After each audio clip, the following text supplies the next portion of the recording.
Business Cup นะคะซึ่งก็จะมาโฮสต์ในการแข่งขันในครั้งนี้สำหรับ Global Digital Transformation Competition นะคะ This is a very interesting competition so let me leave this stage for Mr. Rasmus Cherning another host of this stage please welcome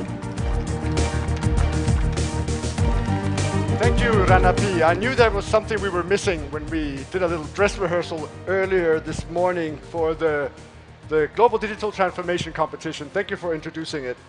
And for the next 3 hours here in this Challenger Hall at Digital Thailand 2017, we're going to look at 15 startups. So for the next 3 hours, 5 startups per hour, we're going to hear them pitch and we're going to have some judges also introducing them. But first of all, the Global Digital Transformation Competition has been launched by GEN Thailand. GEN stands for the Global Entrepreneurship Network. Here in Thailand, there's all over the world.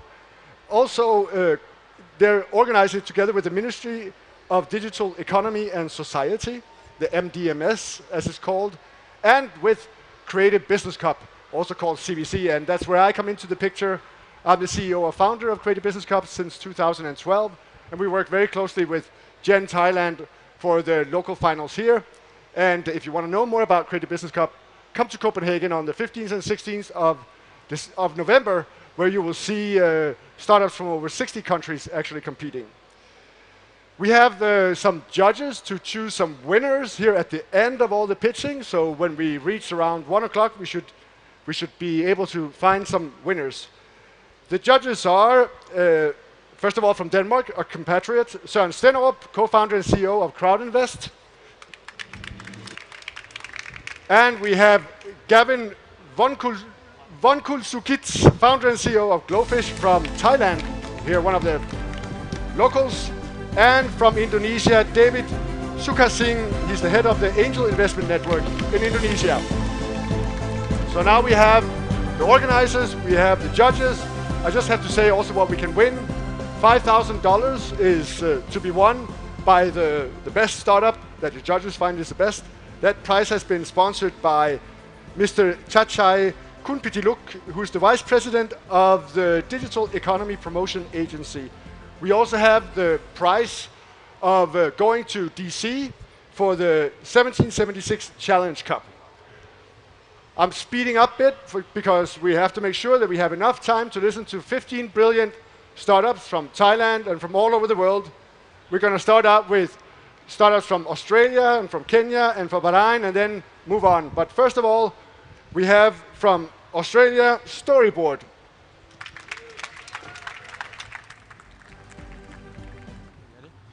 Hi, I'm Darren Tonkin from Australia, and I'm the founder of Storyboard Social. I was living and travelling overseas in Brazil when my grandfather became terminally ill. I started trying to share my experiences and quickly found Facebook, Instagram, and Snapchat were not great platforms to share whole journeys and experiences, but individual photos. The problem being that there were no platforms out there that brought all of your content together, showed your whole interactive journey that people could follow. Our moments, our most amazing experiences were expiring in 10 seconds. Mothers couldn't follow their children's journeys. Businesses couldn't share the journeys of their customers. So I just decided to build Storyboard. Storyboard is an innovative solution that allows you to quickly recreate your whole journey and experience, be it traveling around Europe for a month or your day at Big Bang Theory in Thailand. It's as easy as live the moment, sharing photos, walking around. You then map it, tell it, and share it. You can share from Storyboard out to other platforms such as Facebook, Twitter, and we're working on WeChat integrations. So in as little as 30 seconds, you can recreate your whole journey and experience. How it works. Storyboard, using your photos, can recreate and map your exact locations and experiences. You then add titles and blurbs. It maps out the experience and you can share and people can follow your journey as if they're traveling right there and with you. Traction. Storyboard launched their beta 9 months ago. With spending $1,000, we currently have users in 41 different countries. Our daily downloads are 100 plus. We have about 2,000 weekly active users on iOS and 7.1 thousand users each month. Our retention rate is 88% currently. That's in the B2C market. In the B2B market, we're currently working with universities such as Queensland University of Technology, where they are rolling out the Storyboard platform to their 240,000 students and alumni. This is a commercial agreement which has $30,000 annual recurring revenue for Storyboard. Storyboard is also going to be working with other universities, whilst here in Thailand we are talking to 3 other universities. This is an example of roughly how QUT is going to use it. They get a set section that they own. Within that subsection, their alumni, exchange students, and students share their journeys around campus, around the world, and in the professional workforce. They share it back. The students and alumni can then connect, interact, and learn from what other alumni are doing. It's not just QUT that's rolling it out. Storyboard was the first ever non-UK startup to be invited by Richard Branson to the Virgin Startup Bootcamp program. Virgin Startup is now a test platform rolling Storyboard out for the whole Virgin brand to roll it out. They're bringing on their 1,800 startups, which have about 14,000 staff, and they want their startup to share their journey on a weekly, monthly, or yearly level so that the Virgin Startup can understand the problems they have and their experiences as they progress. This allows Richard Branson to log on and see what these amazing startups are doing. This is a common problem. Just this week, the Creative Business Cup sent out an email asking for startup stories. Storyboard has also got a social offering. Working with the Queensland government, Storyboard is being rolled out to 16 Indigenous regions in Queensland, where they've got over 80 rangers sharing their stories and experiences, where they can then use to market and share to the major demographics of Australia. The 12-month plan. Over the next 12 months, Storyboard plans to continue their development of their existing offering, improve their group offering, and then go on and develop more innovative technology. We've got a 24-month road plan. The 24-month road plan maps out how we're going to use the money that we're looking to raise. Within the next 12 months, we're focusing on improving our current offering and developing our tourism offering, where you can map out an itinerary and one-click book it in seconds. And then we're actually working in the augmented reality field, where we've currently had some great developments. The team is brought to you by 4 phenomenal people. 3 of us have technical skills. I graduated with a degree in engineering. Chloe is marketing and growth. Dan and David have both worked at multinational organizations such as Dan at Microsoft. The ask. Over the next 6 months, Storyboard is looking to start raising a round of $330,000. This will allow us to fully complete our 24-month road plan so we can focus on our business. As of 1 hour ago, Storyboard is currently live in Thailand, in Thai. You can download it using the promo code GEC+. Thank you very much and have a great day.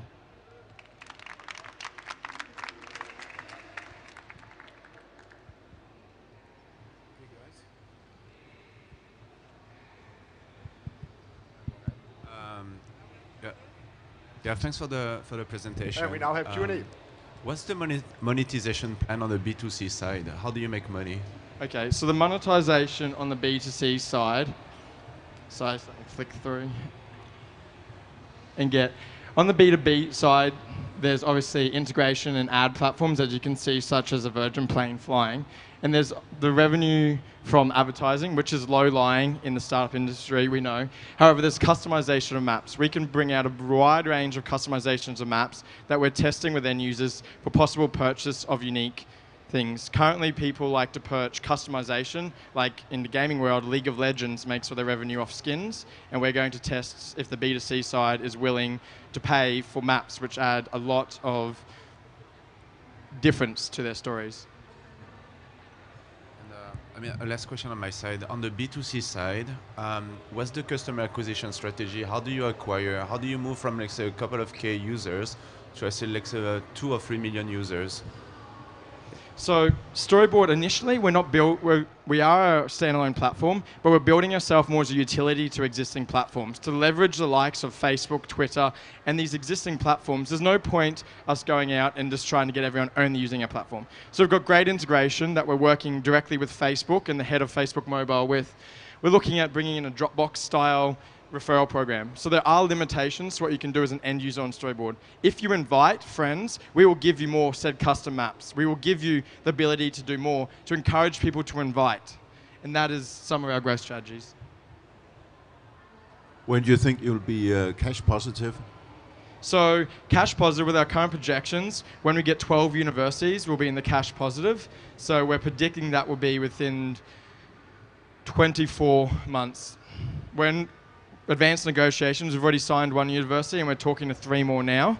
And then we want to focus on rolling out those 4 universities, making sure our offering's unique, and then getting the remaining 8.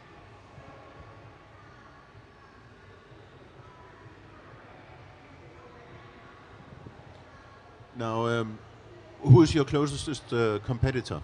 Who could enter this space as well? Okay, so we're in an interesting space with a few big players in the social media space like Facebook, Instagram, and everything like that. So they can all possibly enter the market, but we actually see the side coming more from the blogging competition, as we see ourselves fitting in between blogging and social media, as we're providing a higher level context, is which what people are looking for. So it would be the existing web platforms that we believe would come in, the Tumblrs trying to move into our market. Well, finally for me, who owns the company today? The company is currently owned by myself, and the other 3 team members have vested options as it goes. I have 100% self-funded this, as I believe people are going and raising money too early these days of an idea, and I wanted to put myself out there and put everything into it.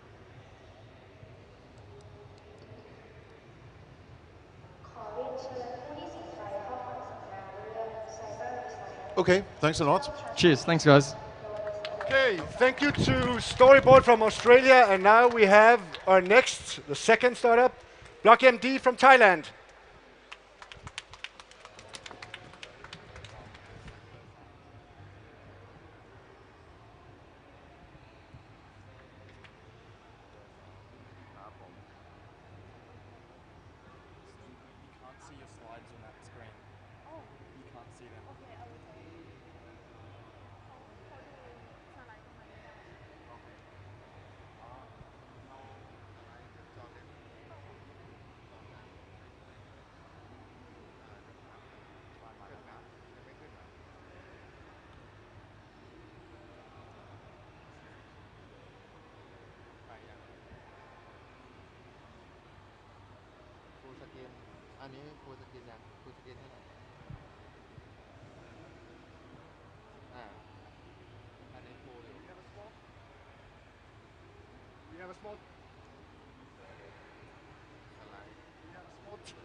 We have a small technical issue that we are trying to solve, I can see.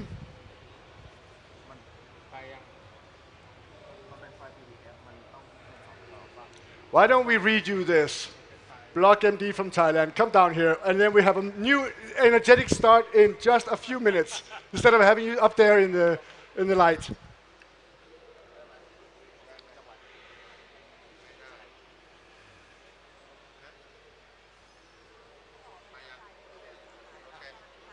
Okay, I think we are ready. BlockMD from Thailand. Here we go. Hey, hello again. Good morning, everyone.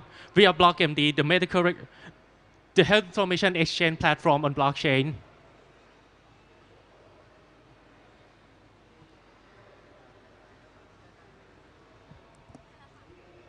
Okay, why we are solving this problem? Because usually it takes 5 days in Thailand to get the copy of medical records from the hospital, and in some case you have to pay for your own records. And also in UK, 1,800 people admitted in the hospital and 6 died from the drug allergic reaction. But sadly in Thailand, we don't even have these statistics, how many people die from drug allergic. Why this still happen? Because today the health data is fragmented and cannot be shared across the industries. Solution, we think it might be great if we have a platform that allows the historic and real-time patient data to be shared across the industry within a secure and secure and high data integrity. So we are building the health information exchange platform on blockchain, and it is a private blockchain, so it can guarantee the data privacy. It looks very easy to use. You can claim your data identity, you can claim your records, you can view your records from room to tombs, every visit to hospital, and with the patient referral, it can be done in a few clicks. Also, because you own the data is your own, so you can allow, give permission to hospital or anyone who wants to access your medical record. And is it something the market wants? Yes. In USA, the ONC, who are responsible for the health information technology in the countries, just issued a roadmap about the nationwide interop roadmap that said the real-time exchange information need to be done. Also in Thailand, the Thai digital government roadmap that just issued last year stated that the blockchain distributed ledger technologies will be used to provide the universal connection between hospital and labs information. Also, the market size is pretty impressive. We have 65 million citizens in Thailand with 18 million refer cases each year and 200 million insurance claim each year.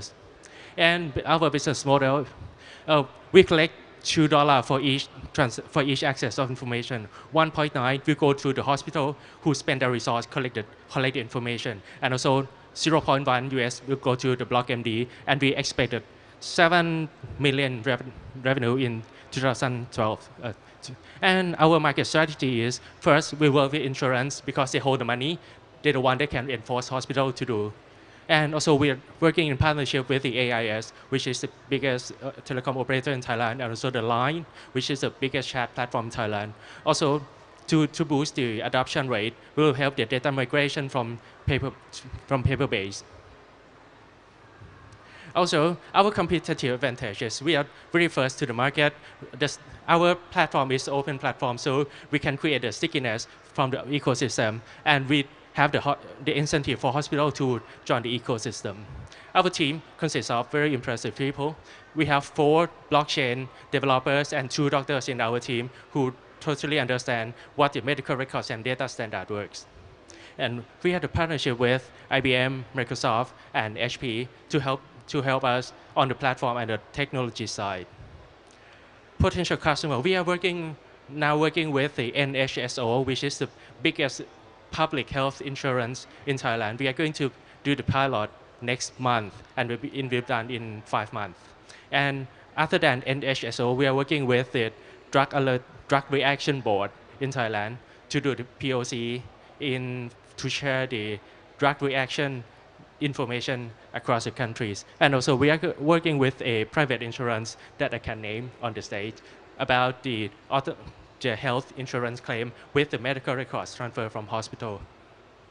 And we are working for a 600K funding for 18-month financing to reach the 12 million transaction to get the revenue of 1.2 billion. And yes, this is BlockMD. We believe our platform can make a great contribution to develop Thai health industry and make Thai people life a lot better. Thank you.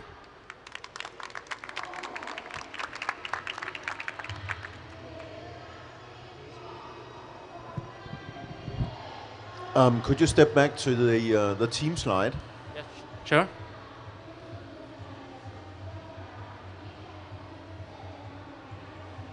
Here. Yeah. So who takes care of the sales here? Me. You? Yep. Yeah. I take care of the business development and sales. Okay. My other question is the 600K you want to raise. What are you going to spend them on?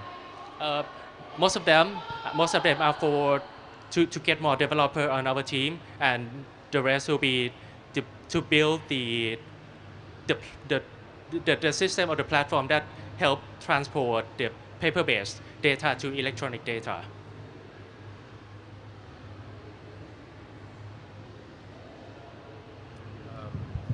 Yeah. How is your relationship with, so I don't know so much the Thai market, but I know in Indonesia, for instance, the Ministry of Health is looking for providers of solution for this type of digitalization. What's your relationship with the government? I would say very good relationship because I'm also the founding member of Thai Health Tech Association. I'm also the member of Digital Health Board from the Council of Commerce of Thailand. Also, I'm working very closely with the Thai Medical Informatics Association. So, and also the Medical Council of Thailand. So I'm working with both the industry players and also the regulators to make sure that this thing happens. Sawadee can you explain your financial model again? After, what's your limit? Is it just the Thai market? Is there anything downstream that you can foresee in terms of revenue stream coming in addition to the $2 per head? Sure, that will be because, let me show you this slide. In the competition area, there are a couple of players that also in this area. If we put it in this perspective, we have the centralized platform and also the distributed blockchain platform. And also on the vertical side, we have the platform that is the standalone and platform that aim to be the infrastructure or ecosystem of the platform. BlockMD is a distributed architecture platform that aim to be the infrastructure for ecosystem that allow a lot of health tech startup and provider to plug into and make use of the data. I usually put the analogy that I build the road and I will let anyone build a car to use my road. So in the future there will be a lot more revenue stream from this, but I will start with something that I can foresee right now. Thank you. And thank you to BlockMD from Thailand. Here at the Global Digital Transformation Competition, we're too fast for technology, apparently. Our switches between the different startups is too quick for technology to actually adapt. So that's why we're spending a few more seconds speaking up here. But let's continue now. From Bahrain, we have Akalati that Abdullah will present.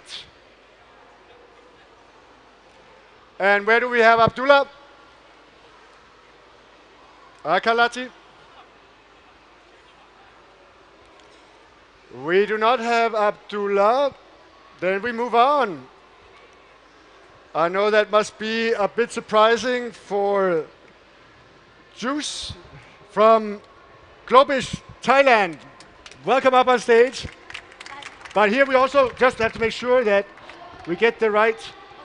Good. Here you go. So, hi all, I'm Joy from Glowfish. I'm co-founded this startup because I was a fresh graduate who always got grade A's in English exam, but I couldn't speak English at all. And that's the inspiration to make this startup happen. And also because I cannot speak English back then because my family don't have enough money. So I hope to win this competition for my first time in DC. Thank you. So I'm not alone here. Today I'm with Palm. Palm was a fresh graduate from middle-income family. Her dream is to be a flight attendant and travel around the world. But now she's an employee in a company in Bangkok because she couldn't speak English, so she cannot compete with other candidates in Thailand. And also she cannot compete with others their family invested so much in them in English speaking. And because of 12 years in school in Thailand doesn't help Thai students to speak English. Even our English teacher cannot speak English. So how can Thai students speak English? So, and also Thai people is the best in doing multiple choice exam. But when it comes to real life situation, there's no choice pop up in the air. So we cannot speak English because there's no answer right for us to choose the right answer. And it's pity. So what the consequence is not just about English, but it's also about the income gap because there's a research that people who can speak English earn 6 times higher than people who cannot speak English, and it's the root problem of Thai economics. not only in Thailand but also in Indonesia and Vietnam too. Total addressable market is 1.5 billion US dollar in digital English learning, and the most interesting thing is the CAGR is 30% plus in these three countries. Let's meet Palm again. เสียงไม่ออกค่ะ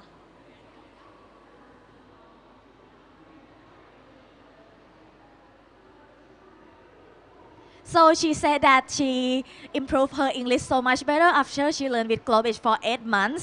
And okay, again please.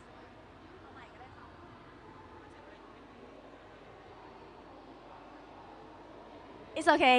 She said that she improved so much for 8 months after learning with Glowfish, and she feels so confident.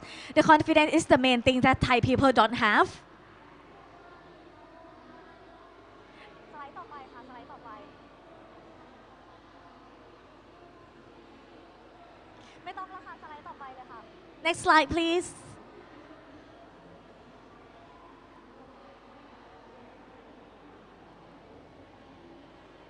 Yeah, so Glowfish developed practical English skill with live one-on-one English class. And this is our platform. The student can just log into our website, choose the right course for them, choose the coach, and choose the time that they are available to learn. And they can just start learning with foreigners from other countries around the world. Not only live class that we also have offline activity and group class as well. And we also have mobile application to notify to the student when the class is started. With this method of learning, the student can learn 4 times faster and 5 times cheaper than traditional English school. So the problem that we want to solve is not only the rich who can speak English, but also people who don't have enough money. Now we already achieved 150 class per day and more than 3,000 students in the past 3 years. And I would love to tell you that we already reached 1 million baht per month, which is 36,000 US dollar, which makes us financially positive already. And we also apply machine learning into our platform. Now we have AI that can detect students when they raise eyebrow, when they smile, when they laugh, so we can know their English level and their confidence level. And our unfair advantage is we won the biggest investment show in Thailand, and we won the biggest prize. And we get like more than 40 media coverage, and that's the barrier to entry of the new players. Not only the individual, we also have corporate clients as well. I was chosen among 3,000 candidates from Uniqlo Management Trainee with top score. The CEO is a country director of ISEC, the world's largest student organization. He managed around 3,000 students before.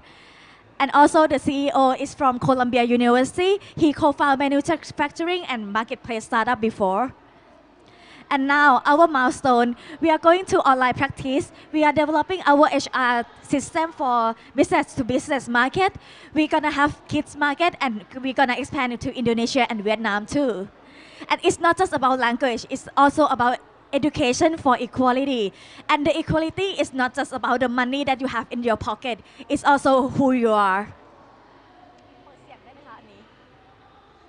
Last one. อาตมาเรียนกับโกลบิทมา9 เดือน โกลบิท improved my English so much เจริญพร So he's a monk, and you know monk cannot lie. Thank you.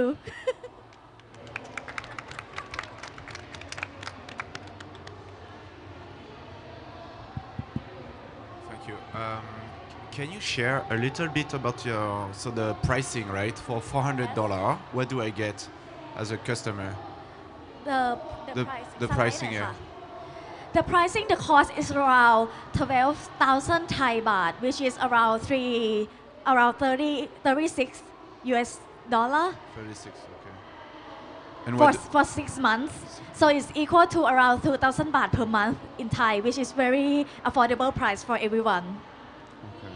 And people have to sign up for a monthly monthly package, or it's usually a 6-month package or 1-year package? Usually 6 to 8 months package, because we can track their development. Okay. And can you just share a little bit more about actually your sort of unique value proposition? So I understand you got a huge market, like say, media exposure, but when you move to Vietnam or Indonesia, you're not gonna get this competitive advantage. So how do you differentiate yourself? Because we did invest in a similar platform in Indonesia. So let's say you come to my country, how are you gonna compete in terms of services or unique selling points? Yeah. So the interesting thing is most of platform like this is marketplace, not a school. But we positioning ourselves as a school that we focusing on student development. We care student development and we track before and after class. So this is the value proposition that I think it can beat others. And also in Thailand, the competitors from other countries, also the marketplace as well. How many people have actually purchased these courses? How many customers do you have? How many have been through the system? 3,500 students. Okay. What's the retention rate? How many will subscribe to another course? It's quite hard to answer because before this year, our course is only 1 month, but we expand it to 6 months. After we expand to 6 months, our retention rate is 20%. Yes. And our acquisition cost is, our unit of economics is 10x. Our acquisition cost is around 1,200 baht and our cost is 12,000 baht. Who are your competitors? Our competitor is Topica Native and Ingu. Topica Native from Vietnam and Ingu from Japan. Yes. Our value proposition is quite different. The Topica Native is a group class and Ingu is a kind of marketplace. So they don't care much about student development as we do.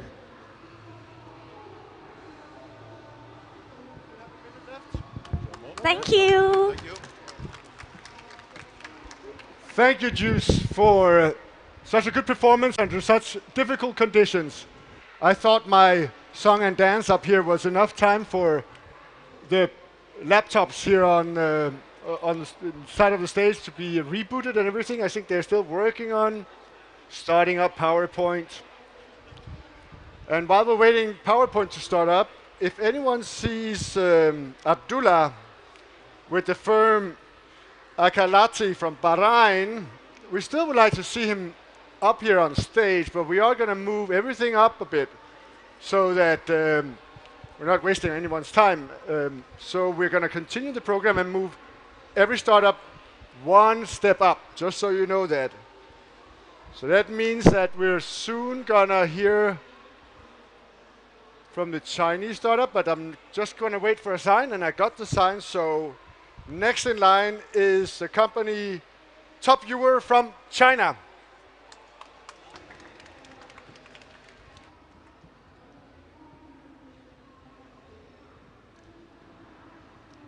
Hello, everyone. My name is Zhen. I'm the international coordinator and the content director from Top Viewer based in Beijing, China. And today, I would like to introduce our all-in-one VR classroom to you, which is a new system using the most advanced virtual reality technology and in combination with high school knowledge to enhance students' learning experience. And we believe this system could be adopted as a standard facility in the future by all the schools. And so we're looking for investors, and also we're looking for dealers and partners for further collaboration. So for many years, our teachers have been customizing their own words to enhance the way they represent abstract knowledge. And the multimedia classrooms have been widely applied in all over the world to show pictures and sounds to students. But our experts find that when you learn something really well, you learn by doing, feeling, and experiencing things instead of just listening and reading as we did in the past. So our system meets this requirement perfectly. And it creates a virtual computer-generated world. And where you feel you are really there, both mentally and physically. And in this world, you will be able to learn, you will be able to interact and build up your own knowledge by feeling and designing things. The market is huge. In China, there are 24,000 high schools, and each sale can generate $50,000 revenue, which is the general price for our system. The total market is larger than $1 billion, and this is only for China.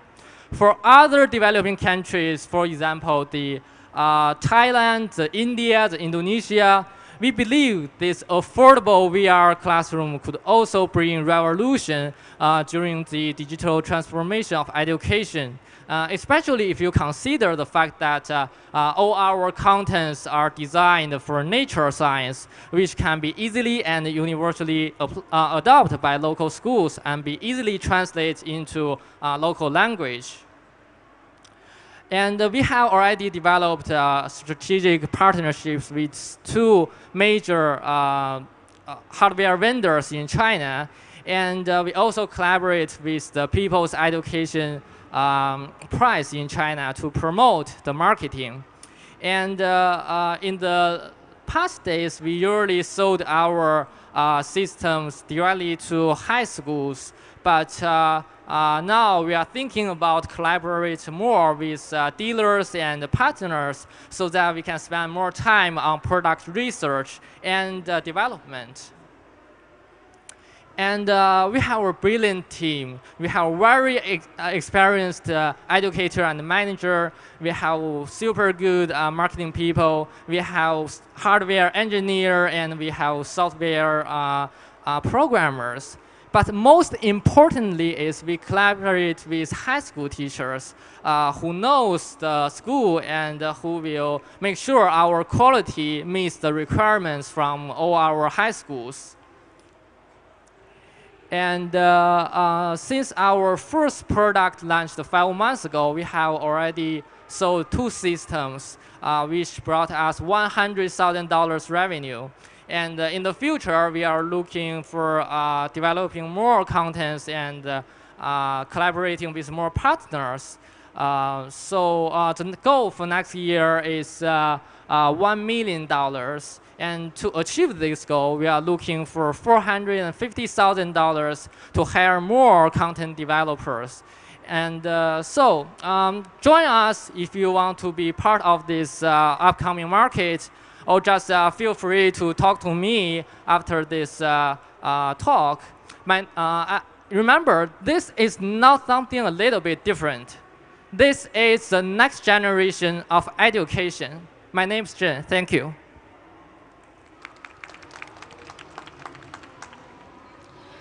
Could you tell me who's going to sell these systems? When I looked at your team, I couldn't see who was responsible for sales. There's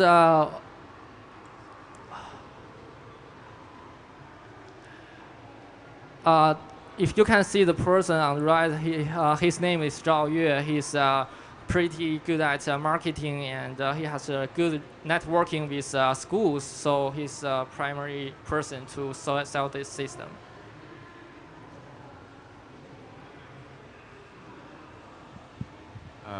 Maybe I didn't get it, but what's your business actually? I didn't get it so much. Where do you position yourself? So you don't own the hardware side, you don't own the content. So what's your value? We're developing content for this VR gear, and all those contents are for education purpose for high school students. And when we make the selling, we sell both the hardware and the software. Like for to equip a classroom, we will sell 30 to 40 this headset, and then we have the central control system. So when they get the classroom, they can use as soon as they get that classroom. Okay. So and what's your pricing system when you go to a high school? Yep. Do you rent the device? Do you basically have a subscription model? How do you basically monetize everything? Sorry, I didn't get. How do you monetize? Who pay for the device? The school will pay for the device. Okay. And I mean, the last question on my side is, what's the pitch line when you go to a high school? What kind of evidence do you sell to to the teacher or to the school We will director? talk to the head of the schools, and usually the way is we have a meeting with the head of schools. But what evidence do you use, basically? What do you sell them? Do you sell them that their students going to be, like, say, happier, more successful? Do you have any scientific evidence that your content has actually an impact on the educational development of the kids? Because in past years, usually when you learn something from textbook, it's just one page, and what you see, the Earth, is only one face of the Earth. But with our system, we can show the teachers all the face of the Earth and how it works, orbits around the sun. So that's our selling point to enhance the way students learning. I wish we have more time. Do you have any example of the contents that you... Absolutely. I have more than 10 courses already uploaded. So just feel free to talk to me and try this after this. Yeah.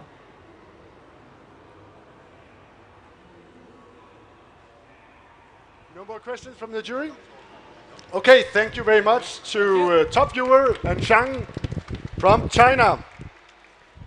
And now all of you are going to be ready to get up because you thought we were going to have a break, but that's not the case.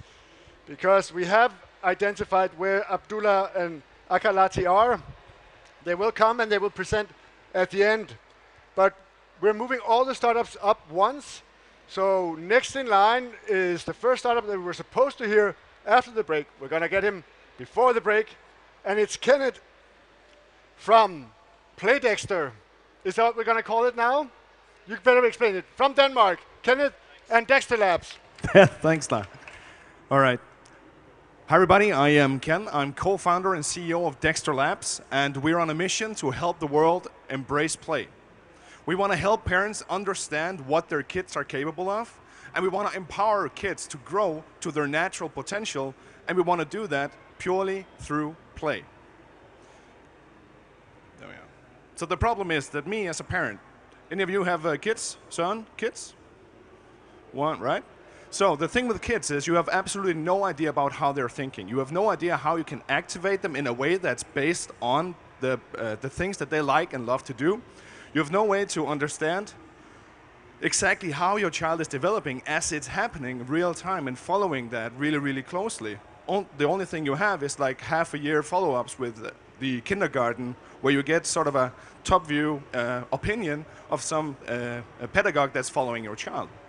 And the last thing is, I'm really sick and tired of having to every year buy the new Lego Ninjago, Lego Batman, Lego this, Lego that. I don't want to consume products like that. I want something that grows and learns with my child. So the solution to that is to create a platform that will help you, one, understand your child as it's happening. So as your child is playing, you will learn about how your child is thinking and developing. Number two, understanding how your child is developing and thinking, we can help you activate your child based on those natural skills so you can go out and do activities away from the screen, away from technology in real life that are based 100% on your child's natural skills. And for the third, the toy is developing with your kid. So using technology, we can have a game for a 3-year-old kid on one toy. Down the line, 3 years later, the same toy is being used, but the content has grown with the child throughout the years. So now they're playing with the same toy. It's only the content that's changing. So of course I can put that into, there we are. Our solution to this is called Playdexter. So it's a set of smart, app-connected magnetic building blocks. The kids are playing in the real world with their hands, physically interacting with blocks. They light up in a million colors. Whatever they construct with their hands gets transformed into the game, and however they manipulate it, it's manipulated in the game. So through that interaction, we get an understanding about how the child solves problems, how's their short-term memory, how's their long-term working memory. And all of this is based on state-of-the-art neuropsychology.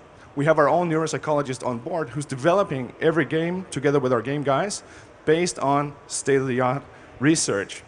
So having a toy that's a really, really simple building block and connected to a digital platform allows us to take the format of the toy and make it into all these kinds of different offerings. So the kid can play one game 1 second. The next game, they can change over and play another game where they play music. They can change over and play another game where they control a little robot they build on the screen. And they can change over and play a game where they jump around and control a monster with their motions. So the notion of a toy being one thing is kind of getting mixed now to a point where all of the different value propositions of the different games and toys that are out there can fit into one toy. So our business model is based on one-off sales of the hardware. It's based on a subscription service for you as a parent. Everything facing the child is free. There's no, click, buy, berries to build things faster. There's no pay to win. But you as a parent, we monetize your interest to understand your kids on a $10 subscription service. You can buy hardware upgrades, you can buy more building blocks, and you can buy third-party apps on the platform as well. Our competitive advantage is that we are the first ones that start to dare and extract information or data quantifying play, which is something that people in the field are really asking about. We know that technology is good. We know that technology can help kids, but we can't prove it. We can't get any evidence out of it other than looking and studying at it. This is the first toy that will actually give you quantified data from play. Our team is a wonderful mix of entrepreneurs. We have a great lineup of angels behind us.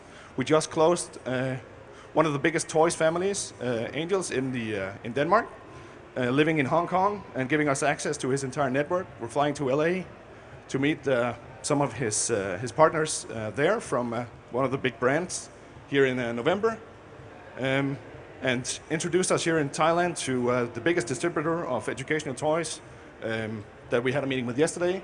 Absolutely wonderful. And we're here to look for local partners, so local content providers, local distributors, and local organizations like Coding for Kids. Thank you very much.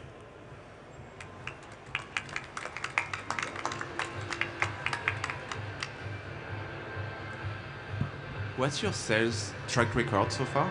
How many solutions have you sold? Yep. So we launched our Kickstarter in 2015.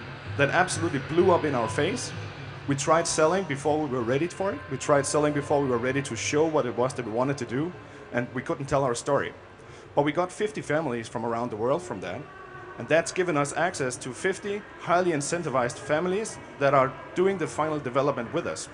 So now we're getting ready to ship those beta sets here in November, and we'll start out a pre-order campaign before January, and we'll launch publicly at the CES in Las Vegas on stage. So we'll start selling from next year. And what's the distribution channel strategy beyond Kickstarter and platforms similar? Where are you selling?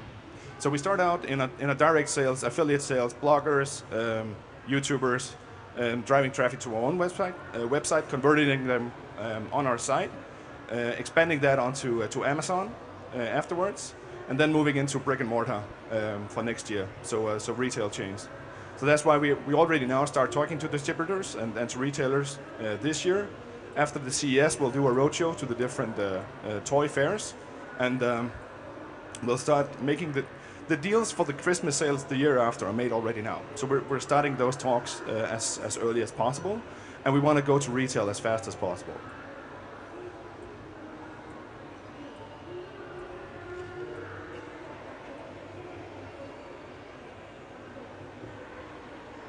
We don't have any more questions from the jury? Yep. Thank you.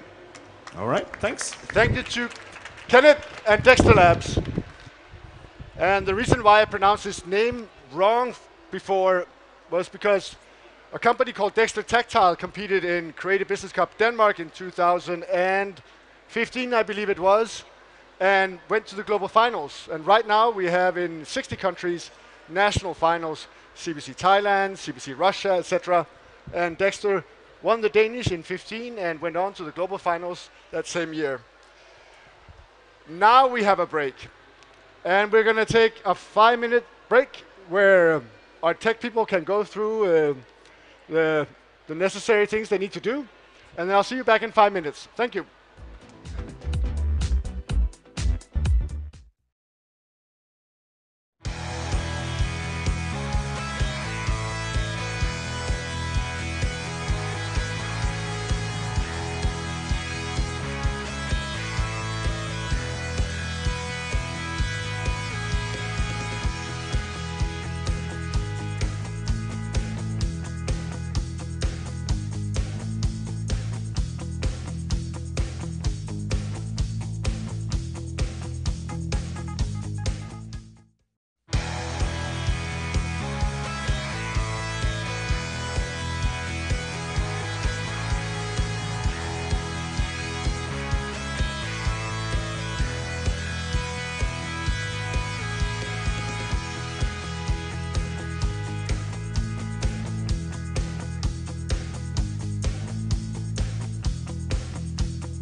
Ready for our second group or our second round of startups in the Global Digital Transformation Competition.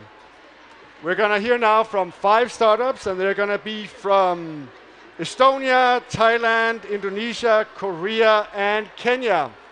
So startups from Estonia, Thailand, Indonesia, Korea, and Kenya, you need to be ready for the next batch. But let's start out with a country that's really close to Denmark. That's where our flag fell down from the sky. And that's Estonia, where Bikekeep and Christian will present. Here you go. Thank you. So, hi, I'm Christian Lind, the CEO of Bikekeep. Urban transportation is changing. People are getting out of their cars and onto the bicycles. Cycling is currently the fastest growing means of transportation in the urban environment. However, with this increase, also bike theft is soaring. At least 20 bikes are stolen every minute in the world, which means that more than 100 people will lose their bicycles while I speak right here. And this problem is only increasing with more expensive e-bikes coming to the market. So we have created Bikekeep Smart Bike Rack, which is a smart infrastructure for bike parking, charging, and renting.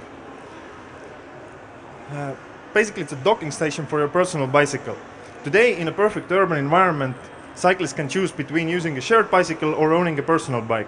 As for the bike shares, where there are models with docking stations and dockless bike shares, we have created Bikekeep to be the first docking station for your personal bike. Because we have seen that even in the cities where the bike share is working really well, still many people prefer to use their own personal bikes. So, Bikekeep Smart Bike Rack enables for you to lock your bike really easily, really securely, with a really large steel bar from the frame and from the wheel. It's a larger steel bar than any U-lock that you could carry along with you. No bike has ever been stolen from Bikekeep. And while you park your e-bike, you can also charge it at the same time. Parking in Bikekeep is super easy. When you arrive to the station, you just have to identify yourself. You can do it through Bikekeep mobile application or with any kind of RFID card that you have with you. And the best part is that, like all good things in life, parking in Bikekeep is completely free of charge. Bikekeep is installed by and paid by the municipalities, transit agencies, universities, and real estate developers, and then provide this service for cyclists for free. They do it in order to increase bike usage, solve their bike theft issues, get data and control on bike parking, and ultimately for customer and citizen satisfaction. So today we generate our revenues from station sales and rentals, and also recurring revenues from upkeep and maintenance agreements. But our goal is to start giving these stations out to these institutions free of charge. And we want to achieve it by launching different kinds of services on top of Bikekeep platform. For example, in the mobile application, we will start also selling bike insurance, so you can insure your bike while it's parked. And if you're a Bikekeep app user, we can also monitor your cycling activities. And this is data that we can sell back to the insurance companies in order to reduce your corporate healthcare insurance payments. As a next thing, we want to start monetizing the physical locations of the stations themselves with outdoor advertisement and different point of presence services. The stations are already located in high traffic areas and we have power in them and lots of empty space. For example, we have already started a cooperation project with Ericsson, who is installing 4G and 5G internet broadcasting antennas into our bike stations. Today, our customers include one of the largest metro systems in the USA, Bay Area Rapid Transit, one of the best known universities, UCLA, and many more municipalities, real estate developers, shopping centers in Europe and in USA. With more than 1,000 parking racks already installed, we see that customers are super satisfied with the product, since more than 40% have already decided to increase the existing network. We have achieved all this thanks to a team who has a diverse background in business development and engineering. Our engineering team enables us to keep all the software, firmware, and hardware development in-house, and I personally carry experience from launching a dockless bike share model in LA before. So today we have achieved product market fit in Europe and US and are receiving a lot of inbound inquiries all around the world. For example, right here in Thailand, yesterday I had a meeting with the local Skylane team who also wants to implement several hundreds of bike racks by the end of this year already. And we are already operational from our own revenues and are looking additional funding only to scale the succeeding operations. So we're looking for $1.5 million seed investment in order to run full-scale sales and marketing efforts. And also to validate the different revenue sources on top of the Bikey platform, so we would be enabled to give these bike racks and the stations out to the institutions free of charge. Thanks, and remember that more than 100 people just lost their bikes while I spoke here. Thank you.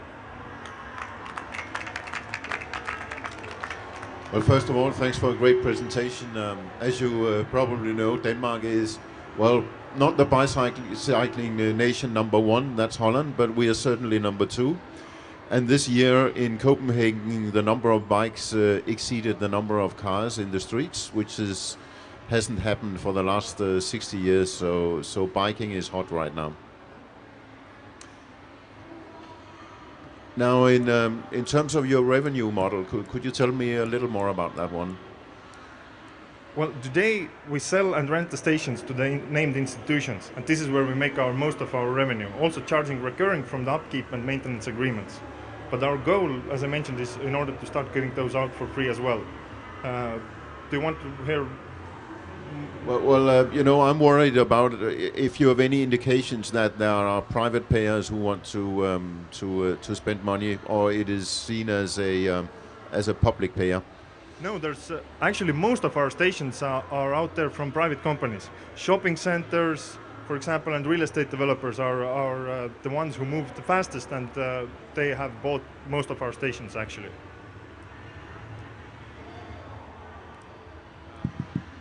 Out of the 1,000 docks installed, how many are paying customers, or it was just a trial? Or all are paid customers, yes.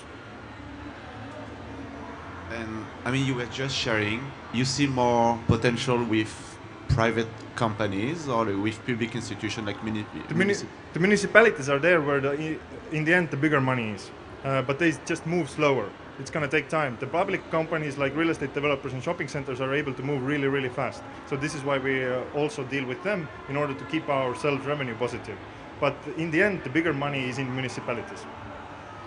The money you want to raise, how is that going to be spent? This is going to be spent on validating the different revenue sources. For that we need to work really much with the municipalities for whom we want to launch the stations with advertisement model and this point of presence services. Just to bring you an example, to launch a bike share service in San Francisco, the company had more than 200 meetings with the city. So this means a lot of work must go into that before achieving this.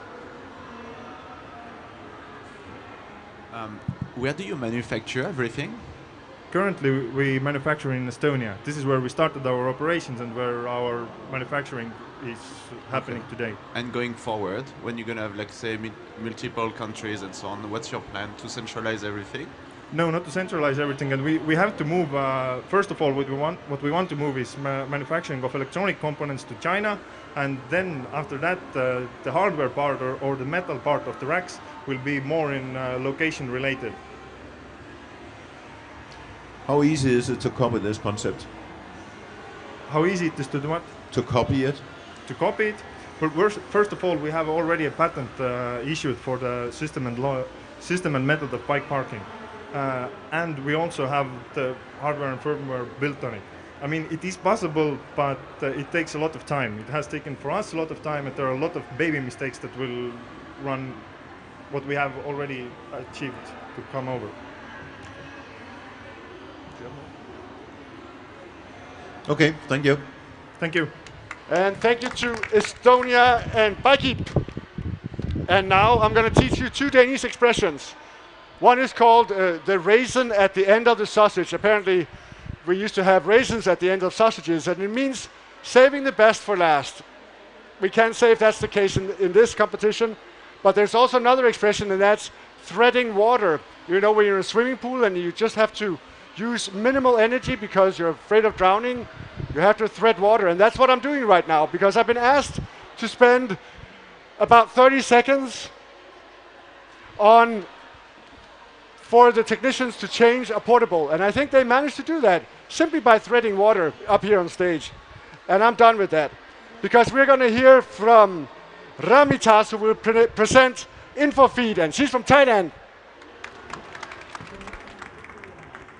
Okay, hi guys, I'm Ramita from InfoFed. We are the virtual reality content developer in Thailand. We are mainly focused on the tourism industry. Okay, the tourism industry is the main income of the Thailand. It is the 20% of the total income. Okay, we found a problem about the presentation of our tourism industry.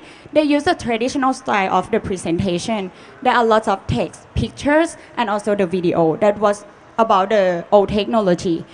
So we came up with this solution, the virtual reality technology, and we combined together the virtual reality and the platform. So we came up with tourism virtual tour platform. You can go to the places without being there for real. And we have two virtual tour about the destination and activities. For the destination, we make it as a virtual tour, but for the activity, we make it as a 360 video. For our market opportunity, we have as I stated before that was the growth of the tourism industry in Thailand. The percent of the growth of the industry was increasing immediately every year, and it will be increasing every year. For the business model of our platform, we aim to do the service fee and the content rental fees. For the service fee, we already partner with the Thailand Tourism Authority of Thailand, or we do it as a B2G. And for the B2B, we already have some partners around countries to do the virtual tour of the places and also the festival and activities. For the competitive advantage of our platform, we have the high demand in the market, and we will plug in about all this platform with the tourist agencies, and also we will have a good relationship with the tourism industry as we have worked together since the last year and this year. And we have the fast production as we use only one day to make the 1 to 2 places, and with the highest quality. And for the tourism virtual tour platform, there are no competitors in the market for now in Thailand. So we are the first tourism virtual tour platform in Thailand. For our financial projection, in the last quarter, we have at least 150,000 USD already, and we aim to have a 10-time growth in the next 2 years. And here are our team. We have a CEO, and I am a CMO and CTO. And these are our content developer and also our content creator and our developer.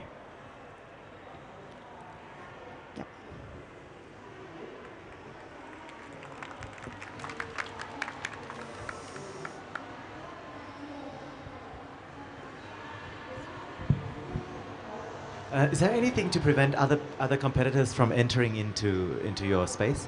For the competitors that can be our indirect competitors are the PR agency that do the PR for tourism already. Yeah, but this is the new technology that we use to PR Thailand. So this is as a sales tools for Thailand tourism. Who pays for it? Pardon? Who pays for it? The government and also the business. And also in the next stage, we will plug in this platform into the tourist agencies and also the tourist agency, and we will take the rental fees of these contents. Also, I didn't get it. When you say creative or new technology, what is new about what you are doing actually? About the virtual tour. Okay, because I can just buy like the Samsung 360 camera, do the Yes. same. What is new actually? This is the virtual tour that you can go in there and you can move without using the hardware. Just your mobile. Just use your mobile to going to those places. But I can do it with Facebook too, yeah? For the Facebook, Yeah. you cannot choose the place to go. Like for the Facebook, it's only the picture and video. But this one is the interactive video. And in terms of sales process, how does it work? So you produce, like say the videos, and you go to an agency or whatever, and you sell, or basically you secure the agency, sell your project and you start doing the production? For the production, we go to the real places to film only one day for 1 to 2 places, and then we do the cloud processing and make all the content in our platform. And everybody can access to this content in our platform. And who owns the copyright? Pardon? The copyright? We will own the copyright with the person who was paid for us.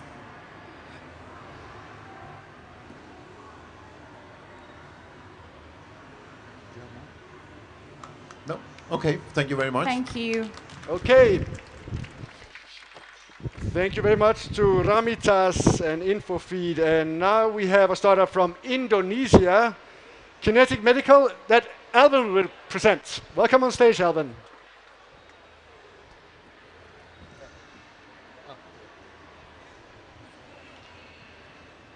And let's take a look at... Hi, good evening. You can call me Alvin. I'm from a gig called Kinetic Medical. We are actually focusing on medical tech. We make hardware, and we don't have a digital system embedded in our product. Here's a story. I skipped a lot on the event on this GEC Plus because I was going to a school where they make prosthetics, where they teach students to make prosthetics and install them in people. And I can confirm something from the visitation. That we have 433,000 above knee amputee in Asia. This is just one case of amputation. This is where you got amputated here. These people, they can't walk, they can play, they can socialize, and they can work. They think they lost their lives. So this is especially a big problem in developing countries like my country, Indonesia, because we need a little more push in the workforce area. We need more people working. So we developed a solution for this. This is the Kinetic Flex. This is a prosthetic knee designed in my university. It's especially fit to the walking habit of Asians. We also added a feature where you can rotate this knee and you can sit on the floor, cross-legged, because that's how Asians do it. That's where the real talk happens. This product costs just $100. But there's a catch. You need another thing to install this in your body. You need this socket, you need the pylon and the feet, and it will set you back around $800. But I think it's still a pretty sweet deal, because an average complete prosthetic knee setup would just set you back $2,000 or more, and you can confirm this in hospitals.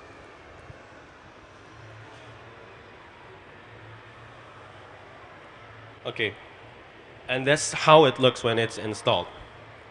This is my friend, Mr. Iwan from Indonesia. When we use this product, you need a certified technician to install it to you. They are called POs, prosthetics and orthotics. And they are the edge of the spear that we're holding on to. They are our sales, they are our technician, and they are our marketing. So the core of what we're doing is try to affiliate with these POs to market and distribute these products to the mass. Are there even cheaper options? Yes, there are. And you know where to find them, the cheapest products in the world.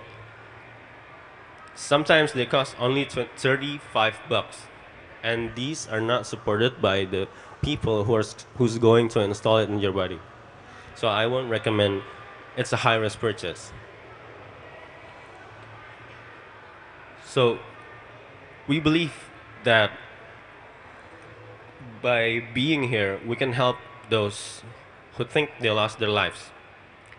Because you can still play, you can still work, and you can still socialize, even with a prosthetic leg. Thank you.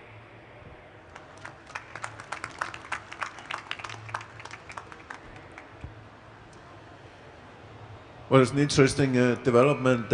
Apart from yourself, who's involved in this? What's your team? We're a team of 5.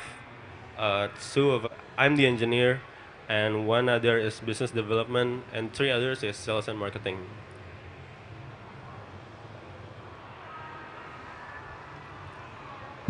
Can you share? So I understood you use this PO as salespeople. Can you share a little bit your arrangement with them? How do you convince them to work for you? The PO. Yeah. The PO. Okay, I quote when I visit Silinton School of Orthotics and Prosthetics, and I quote when I introduced them to this product, they said, you could sell us this interesting product, we happy, you happy, and the patients happy, because they get an upgrade for a very cheap price. Because Thailand has a very good medical support, but they only get very standard prosthetics with it. So if only they can add a little more money at the patients, they can get a better prosthetic with it. And the clinics, the POs, can also benefit from the addition of patients and customers. Who goes out and sell these products, and to whom? It's more of a B2B approach. There's a team in there's a sales in my team that will go to clinics and schools and POs to sell this to the clinics. But the ones that are going to market the features to the actual users are the clinics.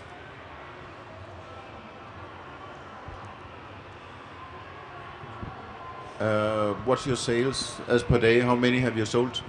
I've sold 11. 11, yeah. 11. And those are I sold prototypes. We're looking, the next step is to mass produce it. And those 11 sold are prototypes. What is patented? Yes, it's patented. What kind of patent? Simple patent in Indonesia. On the design or on the utility? On the technology.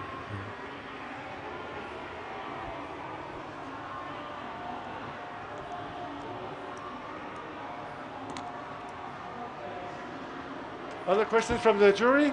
No, I think that's all. We're done. Thank you very much. Thank you very much. Excellent. Thank you to Kinetic Medical Alvin from Indonesia. And I just want to make sure that you can all hear. Also in the back, can you hear what the judges are asking and what the startups are answering? Goes through well? Good. Next in line is a startup from Korea called Moin that Ian will present. Take it away, Ian. Good morning, everyone. My name is Ian South, founder and CEO of Moin.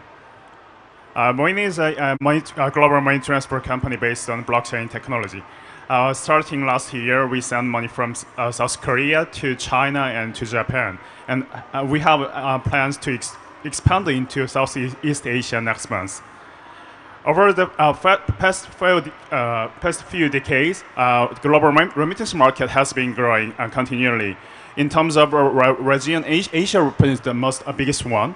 Its market size is around $150 billion a year. Looking at the Korean market, it reached around $20 billion a year. Compared to Japan or China, is quite a little bit small, but compared to Indonesia or Thailand, is quite big. So, since the number of foreign workers living in South Korea and the transaction volume of cross-border shopping has been growing dramatically, the market size is growing year by year. However, there are several serious problems in the current system. The remittance is expensive, it's slow, and hard for users to understand. Banks charge around 5 to 15% of the remittance fee, and it takes 3 days, 4 days, sometimes more than a week. And it's very hard for users to trace the money. This is because banks are using SWIFT network, and there are so many intermediary banks in between. So they slow down the speed and increase the fee. So how can Moin solve these problems? We Moin have been developing a blockchain-based money transfer system. So we do not go through a SWIFT network or the intermediary bank. we just directly connect sender and beneficiary, so it can be more cheaper and more efficient. Compared to the traditional banking system, is 80%, 90% cheaper, and it takes only a few minutes to 1 day maximum. You can send money anytime, anywhere via a mobile or PC web. Let's talk about our target users. We focus on foreign workers in South Korea and also Korean students living outside Korea. So there are a huge number of foreign workers. It's more than 2 million workers from China, Vietnam, Indonesia, and Thailand. And there are more than a million Korean students in China or US or Japan. So these users are our major target markets. This slide shows a look and feel of our products. So we support PC web, mobile web, Android, iOS. So you can use our service platform independent, device independent. Yeah, I'm gonna go through already the demo, but also we provide several fascinating features for users. So we support a real-time comparison for a major big commercial bank in South Korea and our Moin system. And we provide a exact receiving money calculating functions, which banks do not provide. Yeah, these girls are a big fan of our service. They studied in Japan, APU University, because they suffer from high remittance fee and slow transfer time. They are lovers of our Moin service. And we have strong and solid team members. So personally, I started my career as a software engineer at Samsung Electronics and moved to venture capital industry. So I worked at SoftBank, and I co-founded a company like Future Play and Yellow Financial Group. And finally, I started my own business as a CEO at Moin last year. And yeah, other two co-founders are also serial entrepreneurs in Korean startup scene. So we have enough experience in this industry. We got funded from several investors, including 2 Korean venture capital companies, one US Los Angeles-based venture capital company, and Korea Bank Foundation. And we are raising $2 million of Series A round, and it's almost closing. So we are gonna close next week. And the expected transaction volume is like this. So we focus on foreign workers and Korean students. So if we take like just 5%, the transaction volume will be like this. So it's gonna be like $8 million revenue in 2019. Yeah, it's kind of brief history what we have done. So yeah, that's a brief explanation. So thanks for listening, and please feel free to have any question. Thank you.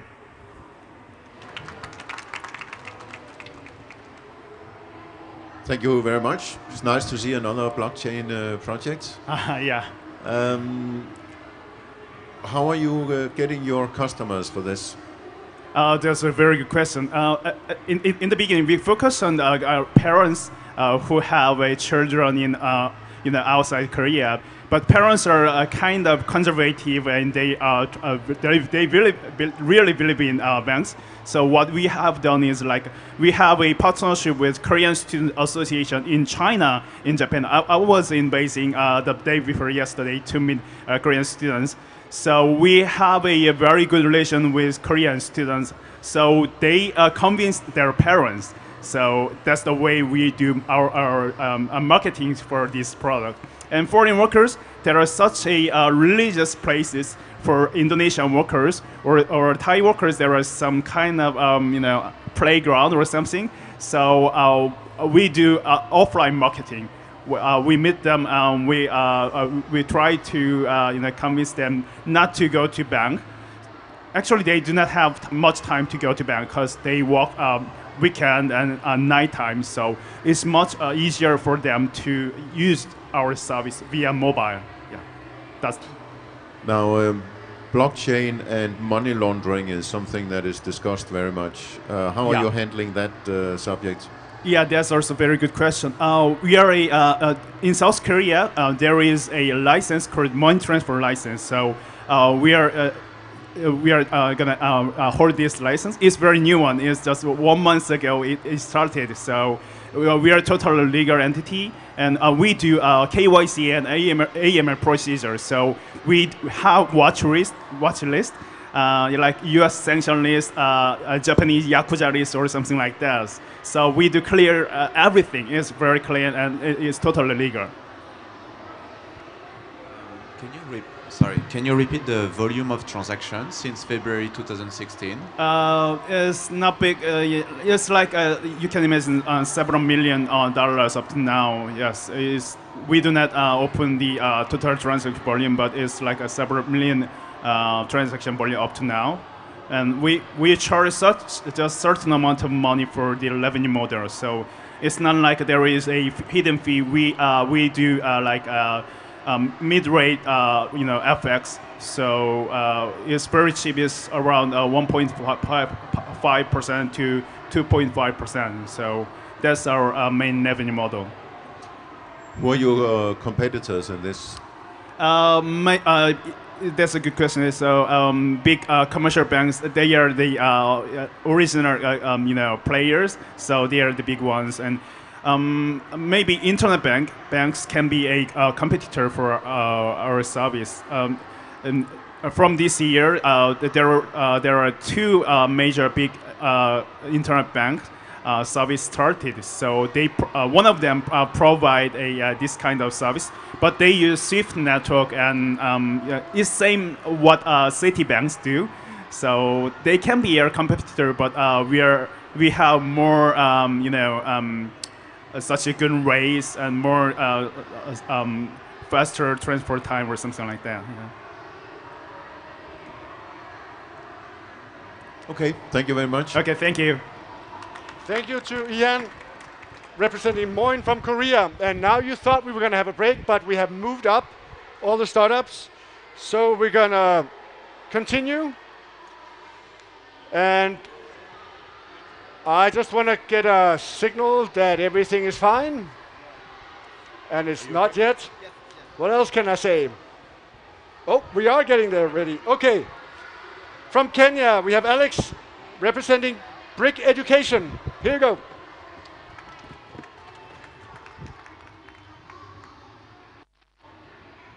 This time. Do I start? Good morning. So my name is Alex Masika from a technology company based in Nairobi, Kenya. And I'm here to present to you our digital education in a box called the KioKit. Do you know why so many digital programs around the world fail? It's because most people just think devices. But devices alone will not work. And that's why we created a solution that combines content, connectivity, and computing to give you a holistic digital education. So, our mission is to enable millions of children across emerging markets in the world have digital access so that they can better their education. And as you know, education is the most powerful tool in the world. And this you will see from the video I'm about to show you. At BRIC, we truly understand the challenges of digital education in Africa. Just having devices or getting connectivity won't solve the education gap. We have to look at the bigger picture of delivering a sustainable platform for education. So we took what we had learned from working with Kenyan schools. We took the rugged products that we have been building at BRIC, and we put them together into the first fully integrated education platform designed in Africa for Africa. We introduce the KioKit. The KioKit combines the connectivity of the BRIC, the server and content capacity of the BRIC Pi, and 40 over Africanized Kio tablets into a simple, integrated platform that instantly turns any schoolroom into a digital classroom. The entire solution fits into a secure, rugged, and weather-resistant case. To keep the setup simple, the KioKit only has one cable, its power cord. Because the classroom experience is so important to us, we designed the entire platform to be turned on and off from a single button. The KioKit revolutionizes the very idea of having technology in the African classroom. We don't just think about these ideas in our Nairobi lab. We spend a lot of time in classrooms across Kenya, observing, experimenting, and getting valuable feedback from both the teachers and the students. One lesson we learned from our earlier design iterations is that the tablet charging connection is the greatest single point of failure for devices used by children. So we engineered the Kio not to require a cable for charging.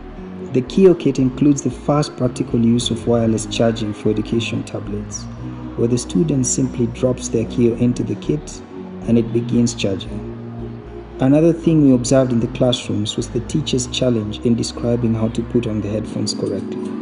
So we color coordinated the earpieces to make giving instructions even easier. A common issue faced by schools in Africa is power interruptions. Once charged, the Kios and the entire kit can run through a typical 8-hour school day. In off-grid environments, you can even run the entire system using solar. The Kio kit stores all the educational content on it, so that you don't need to be connected to the internet or power for it to work. This means a school child in Turkana can get the same access to learning as a child in Nairobi. BREAK is committed to leveling the education playing field in Africa. The Kio kit is what happens when Africans design a solution for African schools. Yeah, so that was just a short video to show you the innovative product that we have built. I wasn't able to carry it with me because of customs issue, but basically, as you can see, our solution solves the connectivity issues that most countries are facing. When we started this project, we were initially focusing on Africa, but we were very overwhelmed by the response around the world. Right now, we are already in 14 countries. We started this in November of 2015. We went to market last year in January, and it's amazing. We are as far as the Solomon Islands. Nobody from our company has been to the Solomon Islands, but this has been endorsed by their government as a very viable solution. Some of the stories that we get is like education attendance, class attendance has increased in some of these countries. We find some poor countries that had like food programs, but apparently technology makes students come to school even more than food. This solution costs $6,000. That's exclusive of taxes. But this is basically a library. It is a working library. We've also deployed this in emergency centers, such as the Kakuma refugee camps, where there are no structures, there are no teachers. And this has helped them tremendously improve their education. And this is a Kenyan product built by Kenyans, as I said, initially made for Africa, but it's now an international product. Thank you. So Alex, yes. What do the teachers look for? What sort of content do they? I mean, because for students, they probably don't know what they're looking for. So what sort of contents do you access with these devices for schools? Thank you. So we have different types of content for the different countries. So we work with digital partners and governments. So most teachers will look for curriculum-related content. So we'll put for the schools whatever content that they require. Like for example, we had to ship in Mexico. They wanted content in Spanish. So we had to look for a digital partner from Mexico and change everything to Spanish, including the instructions, so that it's suitable for them. So the most important thing in this solution is actually the content. Actually, it's just going to be a fancy box. So in the different countries that we are in, we have totally different kinds of content.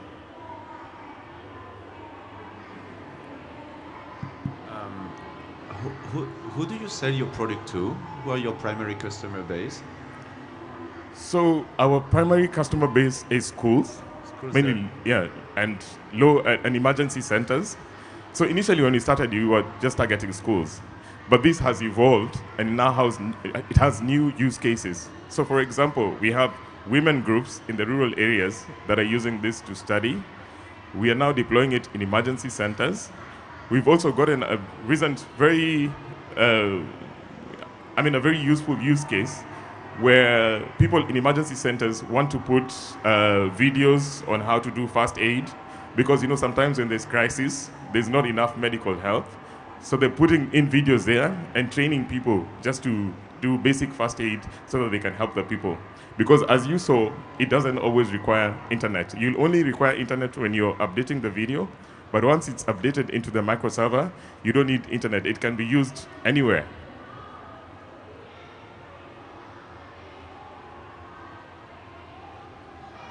So you don't take care of the content production, right? You always work with partners, digital partners, yeah? Yes, we work with partners, and mainly because, I mean, for the different countries, if we have to create content takes a very long time. But you find in these countries, there's already people who've created content. So we are providing them the hardware so that they can put in their content. You never have difficulties to find these partners? Not really. Okay. Yeah. Yep.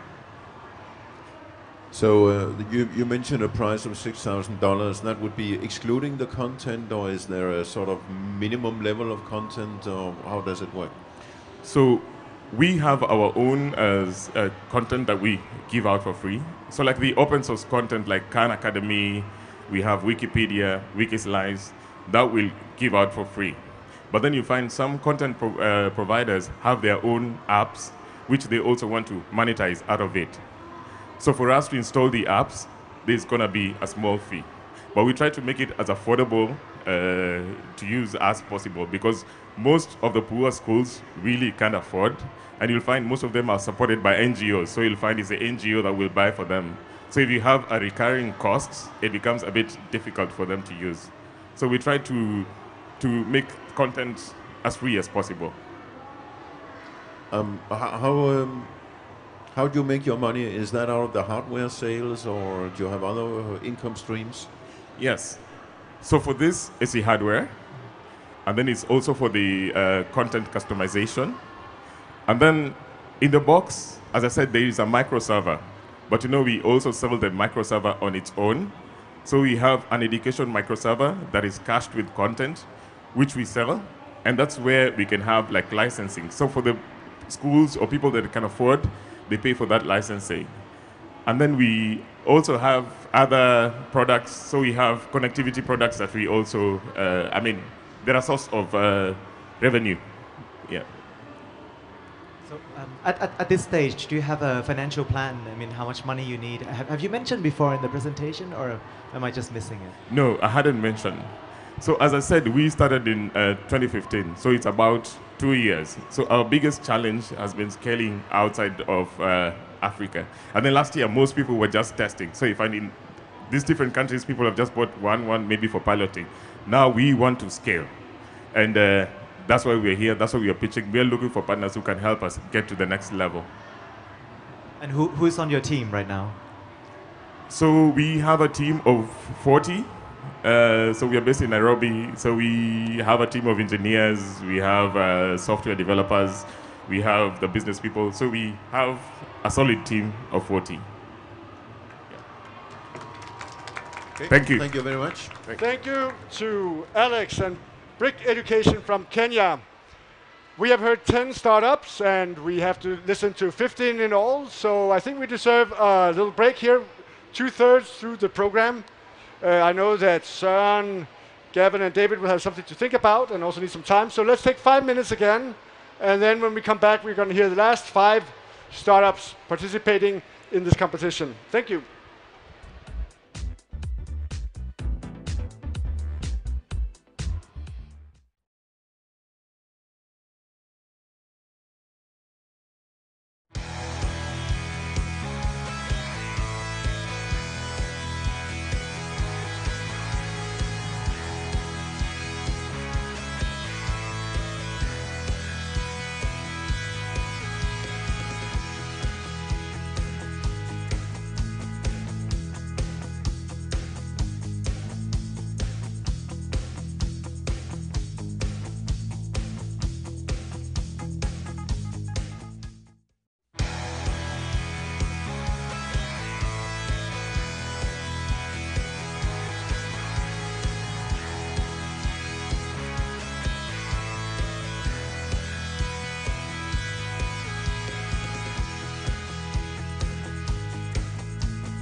And that was Panrapi announcing that we are going to start the last and third round of startup presentation here at the Global Digital Transformation Competition. And we're going to start out with a startup from Thailand, QQ, that Runsung will present. Go for it. Okay, hello. I'm Joe, CEO and co-founder of QQ. QQ is revolutionary queuing system that makes you use your time wisely at crowded place. We approach for restaurant, chain restaurant in shopping mall first by let their customer can reserve their turn beforehand from 2 kilometers away. After that, they can spend their time with the thing that matter to their life more than just waiting at a storefront. And when it close to their turn, we will send notification, and the left that they need to do is just get back to the shop to get their turn. Very easy with just 3 steps of QQ. You can do like that too. We launched our solution for 3 years. Millions of queue came up from our solution, and every time that people use our solution is 5 times a month. That means every time that they go to shopping mall, they will use our app first. And number of users right now is 700,000 people in our system. This grow up for 10 times from last year, and cost per acquisition is very super low, around 6 cents per user only. And retention rate is around 35%, is just quite good. We are on quite huge market. Only these 5 countries, there are around 200,000 points which we can replace with our solution. Right now we approach, as I mentioned, chain restaurant in shopping mall in Bangkok area first. You can see our signage at the front of restaurant everywhere in shopping mall. Cause we capture around 70% of chain restaurant of those brands already, and we try to expand our service to other places that have queue also, and we are copying this model to other countries like Malaysia and Indonesia. But this is just the first step. The next step of QQ have a 2 way. One way is try to change ourselves from queuing app to app for shoppers, and another way is try to dominate other segment. Also, the first way we can do, cause we keep collecting user behavior data from every solution, and try to match it with our partner data to predict what is each individual interest of users. To do this, to turn QQ to be a media that can lead our user to anything in that place. And we have other solution for counter solution for bank, for events, for shops around the area, and also for government too. And the big thing that we need to do is a hospital solution. It's not just a queuing solution. The question is a much more queuing solution. We need to remove this picture from the vision of patients who want to go to the hospital. How do we make money? The first one, we get a retention fee every month, around 200 USD per point per month. The second way, every transaction that people pay past our app, we get commission too. And geolocation advertising is our new revenue model. We different from our competitors, cause QQ has special character that special from other competitors, cause people use QQ when they go to some place and time exactly, not like other competitor who people use it when they are at home or at office to plan before they go to that place. And our team composed of strong engineers team and very good in UX UI designers team, and we have a strong connection with the other area that we are approaching. And this is QQ, no more queue line, and make you use your time more wisely in crowded place. Thank you.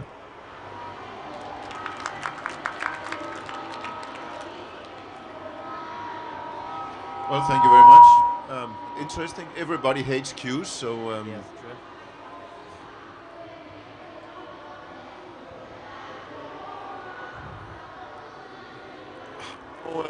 one thing is the revenues from shop owners and others. How do you get people to download it? Yes, actually this thing make people know about our brand. You can see this digital signage at the front of every point that we install our solution. The QQ band at the front of the restaurant, so the pain point is there. People go to there and see the long queue. They download our application at that place. Can you share like this new development, the application for shoppers? Can you share a little bit more? Yes, sure. Like this one. After you get a queue ticket from our application, and we know about what is your current interest, and we have a network that have some promotion, some deal, or special activity that match to your interest. It will show under the queue ticket. So after you get a queue ticket, you have time around 15 minutes to wait, or maybe after your meal, you can go to do that activity around that area. Right, that is like at media in location. What happen if I book like a ticket, like a queuing ticket, Yes. and I don't show up? Is Uh-huh. there any penalty or?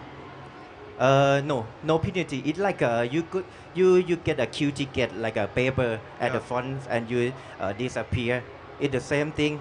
Staff will skip your turn and call the next one. Okay. Right, that no penalty. Okay. Yeah.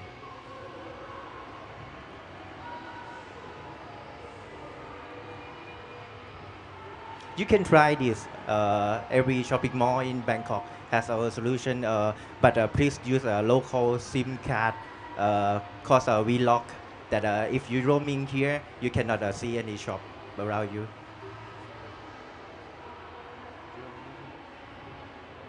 No, thank you very much. Okay, thank you. Thank you very much. Thank you to QQ.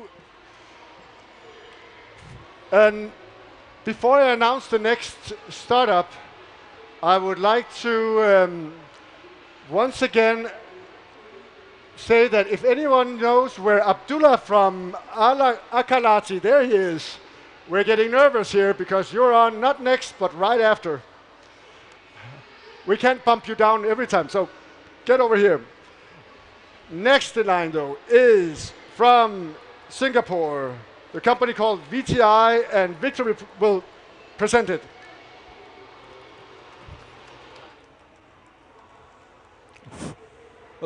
Good morning, judges. Okay, my name is Victor. I'm the founder of VTI, a startup, medical imaging startup. The startup that we are doing is to focus on ROP, retinopathy for prematurity.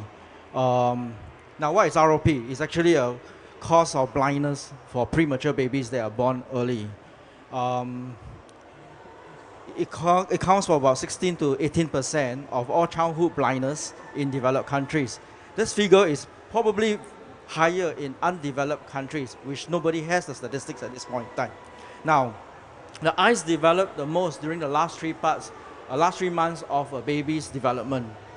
So the earlier the baby is born, the more likely the baby will experience eye problems. And so most ROP diseases, they show symptoms in the very early stages. When before they left the hospital, usually it's not detected. But after they leave the hospital, it may develop. So a large population of developing countries do not have access to the ability to diagnose this disease. Now, it is caused by neonatal care. When a baby is born early, it requires the lungs are not developed. Because of that, they have to put in additional oxygen to support the baby.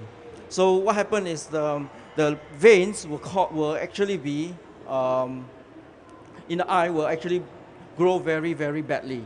And then from that angle, the disease will be prevalent. So normal pregnancy lasts about 40 weeks. Premature babies have less time to develop in the womb. So what happens is that it may affect the vision and hearing. So the premature babies have higher level of developing eyes and problems. Okay. So what is the eye represents the camera. Also, when you have the eye and the camera, they are the same. So the retina transforms the light into the eye, and what happens is the veins develop very badly. Okay, so over here we have the picture of the eye. Oops.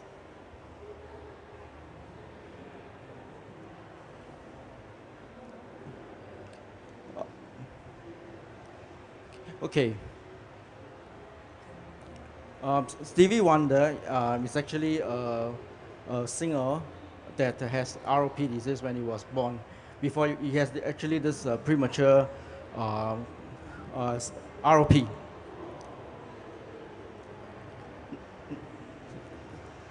Scanning is actually, okay, this is how a baby is being scanned. It's actually a very painful process for the babies. You need to basically dilate the eyes, and once the eyes are dilated, you can point a camera onto the eye. And it's actually a very uncomfortable procedure for the baby. And usually the images are not able to be acquired correctly. Because of that, doctors are unable to do a proper diagnosis. So this is actually a painful process for the baby. You can see that you need to basically dilate the eye, you need to open up the eye, you need to point a camera on it. So the problem right now lies in the fact that you are not able to get the proper visual identification. So what are we doing?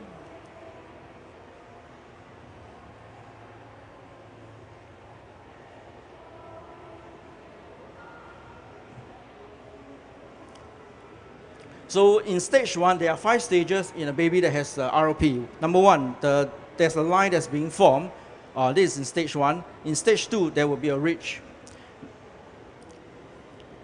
In stage 3,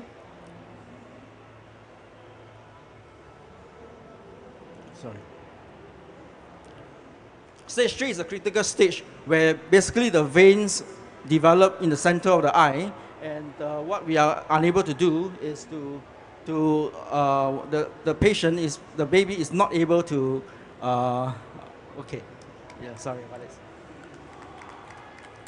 Okay, so I think I ran out of time, yeah.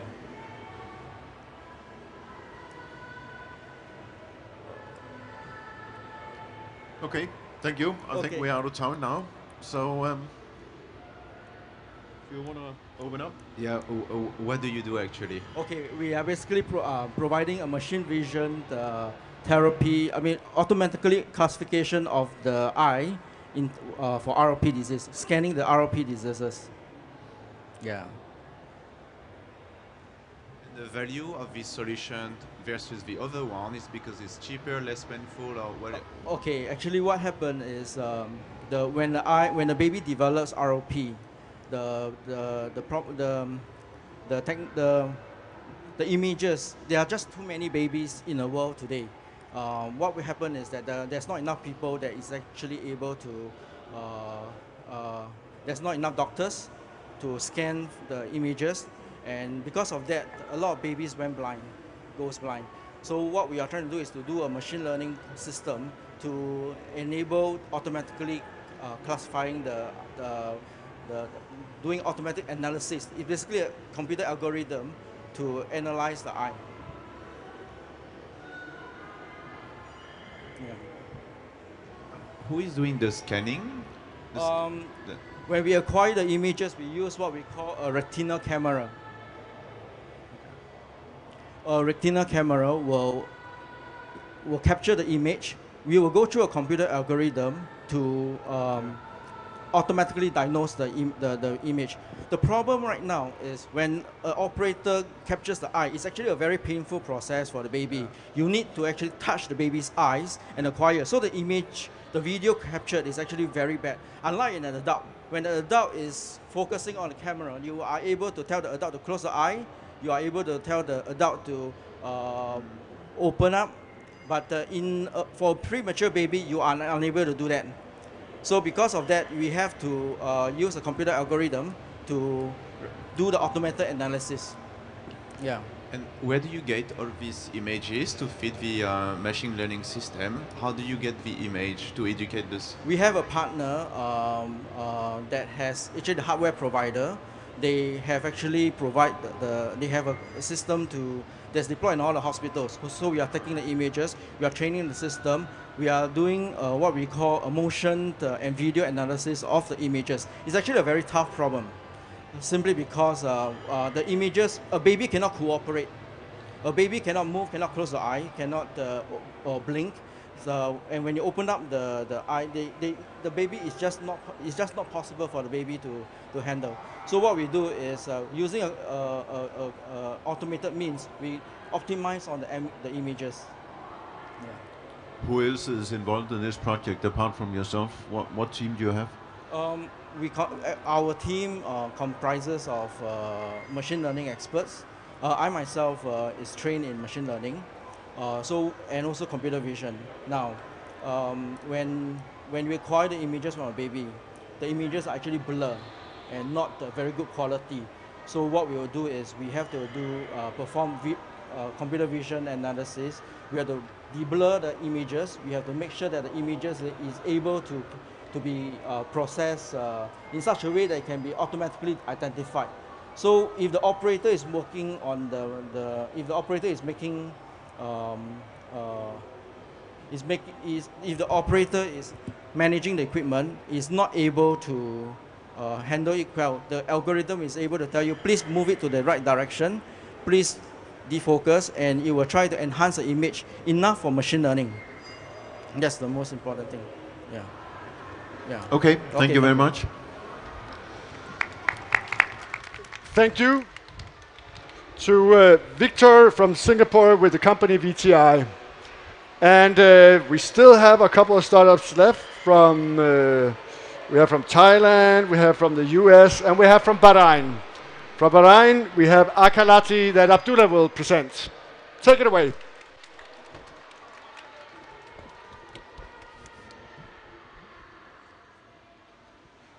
Good morning. I'm Abdullah, and I'm presenting Akalati. Akalati's own purpose is to digitize F&B industry in GCC. The main challenges all businesses face are the highest cost of going digital, the lack of knowledge, maintenance and updates, customizing challenges, and high friction converting customers to go digital. Now, the solution we're proposing is a comprehensive dashboard to manage those F&B businesses, their menus, their customization needs, dedicated pages so that customers don't have to look at multiple vendors. They could look at the same vendor at the time, and integrated online payment solution with subscription options to reduce the cost of going digital for those businesses. So we have built a complete solution for F&B. It consists of a dashboard. They can customize their menus and actually have multiple menus. So they could have their catering menu, their parcel menu is different, their regular menu is different, and everything could be scheduled and require different times of notification, different locations. It could be delivered each menu based on the minimum order setup. Everything is customized. And then the front end, which users use to select the vendors they want, they select whatever menu they want, they customize it up to which dish, which time, which day, for how many people, and the price based on that changes. The target audience in GCC are mainly B2B. It's restaurants, cafes, bakeries, and caterers. Now, there is a trend also for home businesses to be working from home, but it's illegal in general. Recently it has been legalized by some authorities, but they need to go through some process. Once they do that, they are able to work from home and provide these services too. B2C, it would be working mothers who have birthdays, who plan for weddings for their children or for their cousins or whatever of that. They could use the platform to do that.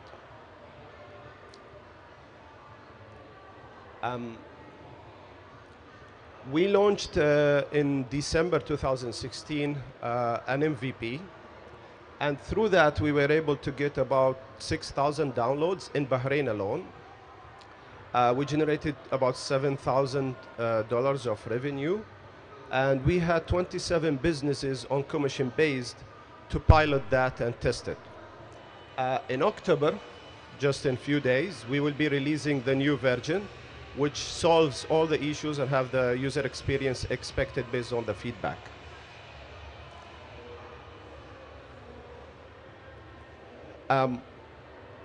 Why this is very interesting to us is looking at the F&B industry in GCC and the population. The population in GCC has been growing about 3.1% during 2010 to 2015. It is the highest growing population in the world. Because of the economy also, which is a bit strong, it's driving the F&B industry jumping from 21.9 billion to about 34 billion. This is only for retail businesses. And that's where we see the opportunity.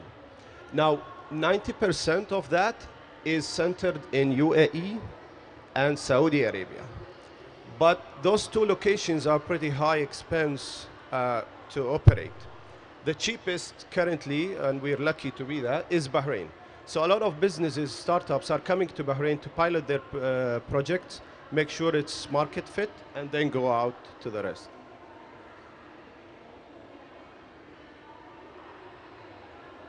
The team currently is me and Amina, the CFO.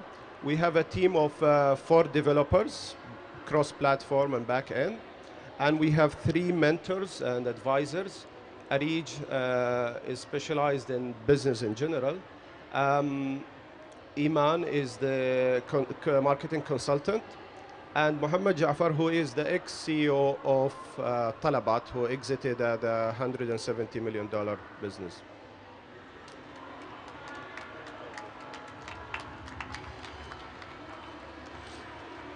Well, thank you very much. We are getting close to lunch, so this is good timing. Do you want to start out? With 27 places in operation, how are you going to scale it? Well, in Bahrain alone, there are like 600 businesses already pending. We only had 27 because we did that within 1 month to check this pilot version, that's all. But we already have 2 deals now, 2 agreements with sales and marketing specialists in F&B industry to be running through getting these vendors online. What's your competition? Now, competition, if it's in digitizing businesses, F&B industry, it would be Talabat, Carriage, which is a strong competitor now, Zomato in UAE, Hunger Station in Saudi, but they're all focused on fast food orders. So you order now, you get it in an hour. What we're focusing at is planning things. So you could plan your lunch for the whole week through the weekend, and then on every day you will receive your lunch. You could plan an event next week. Everything is scheduled for that. You could plan a birthday cake. How would it look like? How many kilograms? And when and where to receive it. So if that's our differentiator.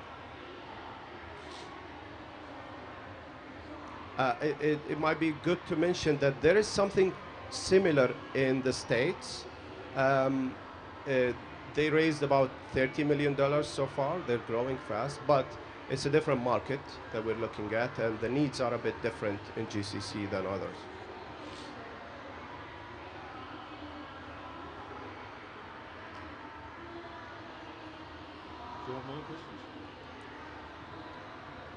How do you exit this type of companies? They say we all invest. What's the exit strategy typically in So far, looking at previous businesses like Talabat, they exited at selling to Rocket Internet for 170 million.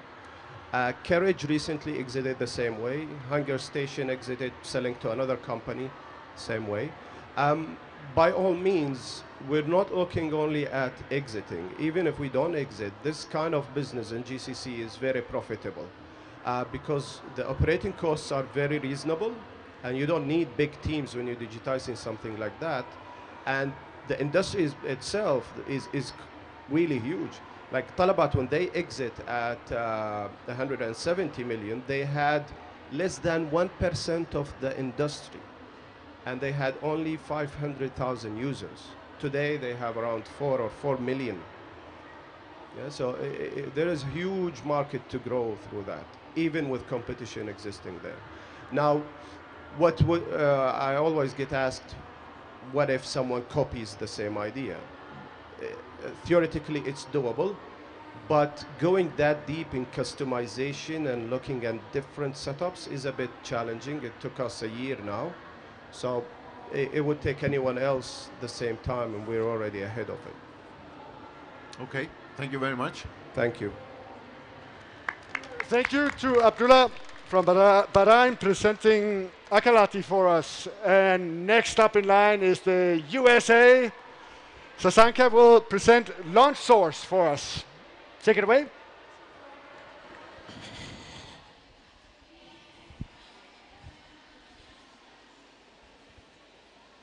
How's everybody doing? So for those of you that don't know me, I'm the CEO and co-founder of LaunchSource, an HR tech platform. A little bit about my background. When I graduated with a marketing degree. Like every other recent grad, didn't really know where I was going to go. But I was fortunate to start a career in sales at one of the largest pharmaceutical companies in the world, GlaxoSmithKline. I got my MBA outside of Boston. And through 15 years of sales and strategy experience, I experienced a problem firsthand. And that problem was finding my successor, finding salespeople to build teams. And, you know, we decided to start LaunchSource to fill that gap, right? We started with training and placing college graduates in sales roles. But as we started to get into our first 10 companies, 15, we learned that the problem was actually much bigger. We realized that the training part of our platform had a greater impact. And so we uncovered this problem, and today we have a new generation of workers, millennials, right? And so when companies don't offer training, they're setting themselves up for failure. So for you, those of you that invest in companies, if you don't have training, they will leave. Opportunities for career progression and excellent training development programs are among the top benefits that entry-level employees are looking for. Today's alternatives in terms of training, they're pretty static, they're time-consuming, they're expensive, and people don't complete them. So we developed a SaaS solution specifically for small to medium-sized businesses. It's a B2B model, really around 3 things that I'll get into: career tracks, experiential learning, and analytics. So career tracks provides transparent career paths for that kid that got out of college that has all the great skills but doesn't know where to go. It strengthens the manager's ability to motivate and develop their employees. In regards to experiential learning, we know that people have different learning styles, whether you're visual, auditory, or physical, right? So we provide an innovative framework to address the different learning styles. small amounts of information that can be consumed while somebody is actually going through the process of learning. In 2.5 years, we are collecting data. Imagine if I'm a manager and that I already know where my entry-level employees are going to move up within their career. I, as a manager, can support them during those efforts. And so we are still continuing this process in collecting data. So our results so far. We've penetrated over 100 tech companies in the East Coast, predominantly in Boston. Here's one of our success stories from our managers. What's great about sales is you can quantify and see performance. So with our learning, the average ramp-up time in sales is 90 to 120 days. We've been able to cut that by 50%.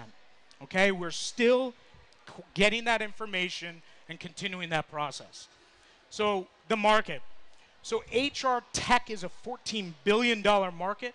You can look at e-learning and segment that as well. Companies spend about $1,200 to $1,800 US dollars per employee per year.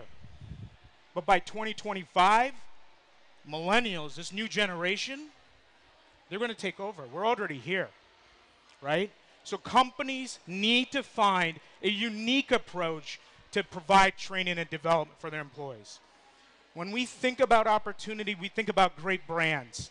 Salesforce leveraged their brand to become the #1 customer relationship management platform. HubSpot out of Boston, which is one of our customers, changed the way we think about marketing. We believe we can do that with employee development. Our vision is to become the #1 brand and digital platform for employee development. Our team consists of myself and my co-founder with over 30 years of experience, and the rest of our team are in marketing, sales, and community growth. We've got advisors that have been in different sectors in their career and different industries, and we're looking to raise $250,000 for development and sales. Thank you.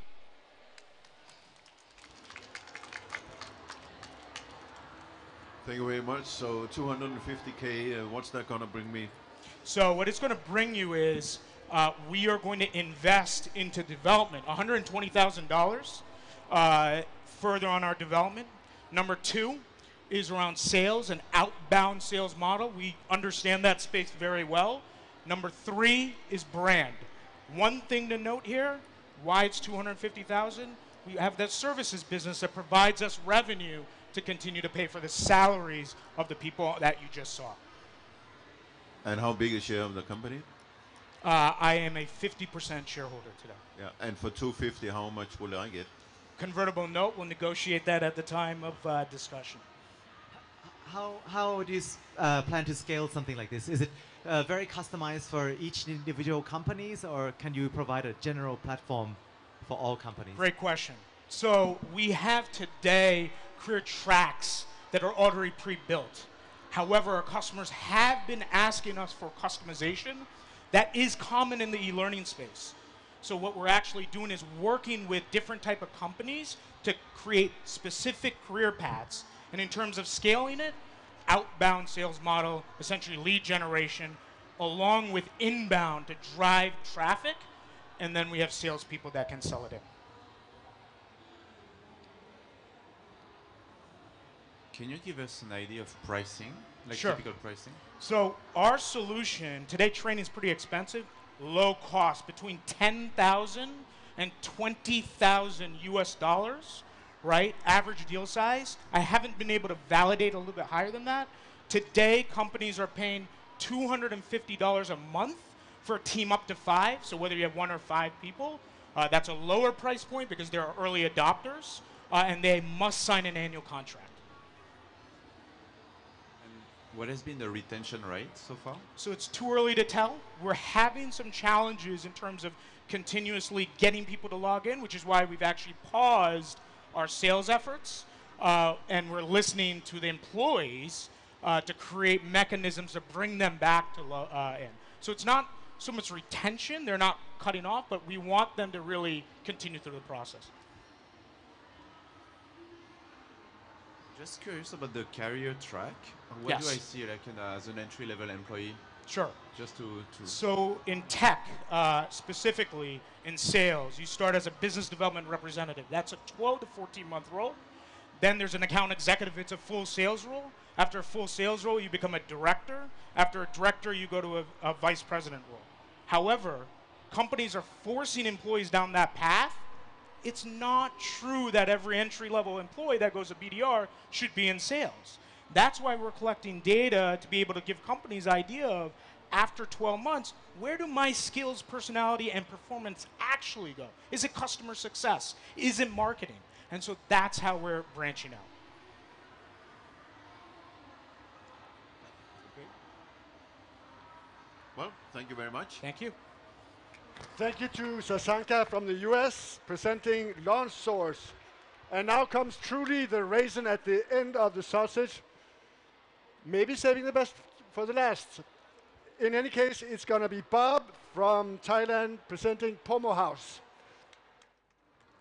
สวัสดีครับ Hi everyone. So introducing Pomo House, the company called Pomo House, and we are the IoT platform which is created for family that is objective for healthy and security. So for the kids segment, we are looking at two problems, which is a major one, which is every 4 hours from the statistic, the world we lost every 4 hours we lost one kid. And another problem that we're trying to solve is to helping the parents to protect their kids to be ADHD, which is happening when you give the smartphones or the tablets to kids at the earliest age. It's not only for kids that kids segment that we are looking at. So Pomo platform is actually designed for kids under 16 years old. And another segment that we are looking at is the senior segment, which is above 60 years old, right? So as you already know that the elderly segment is growing every year, and it is from now until 2030.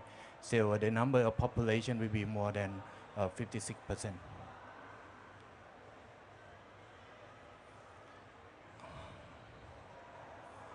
Okay, so we designed the product from the platform that we create on the software side. So we are the only one that dealing with the hardware on the IoT, and we designed the Pomo Waffle, which has an ability to track the location of your kids, and you can draw the area of the safe zone, and you can communicate with the kids by calling and send messaging. So the platform allow you all the ability. Even for the kids side, you can set the goal for the kids for their health, like fitness tracker. You can set the goal like every day they have to do exercise for some certain amount to get a reward.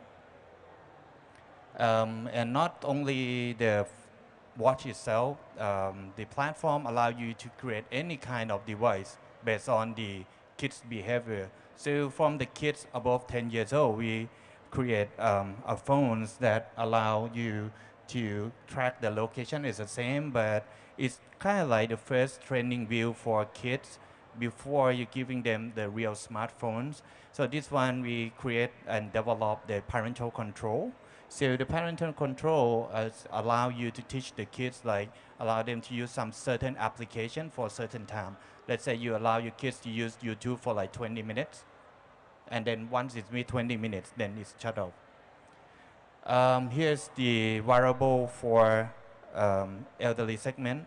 We implemented the IoT together with the vital sign sort of information. This is the only device that can track of the blood oxygen saturation and also the blood pressure. And it's not just only the hardware we created. All the hardware that we have that's come with the Pomo, it have the connectivity together. So every device that we distribute all around the world is come with the Pomo SIM card that's allow you to traveling more than 94 countries around the world without roaming charge. All right. So talking about the competitive advantage. So we have a variable which is have a very nice design. We have ability to do the global roaming, and we open our API for the partner to develop any kind of application on top of our IoT platform. So then we looking at our business model. So on the left, you're seeing that we are getting the revenue from the device business, and we do have a subscription. And on the other side, we working with some hospital to develop a service business where we provide the device with the subscription. So, all right, so now we're talking about the revenue model. We already gained the revenue from 2015 and until now. We are growing every year from the platform side. And now we are from the device side, and now we are getting more of the subscription revenue from the subscription. All right, thank you.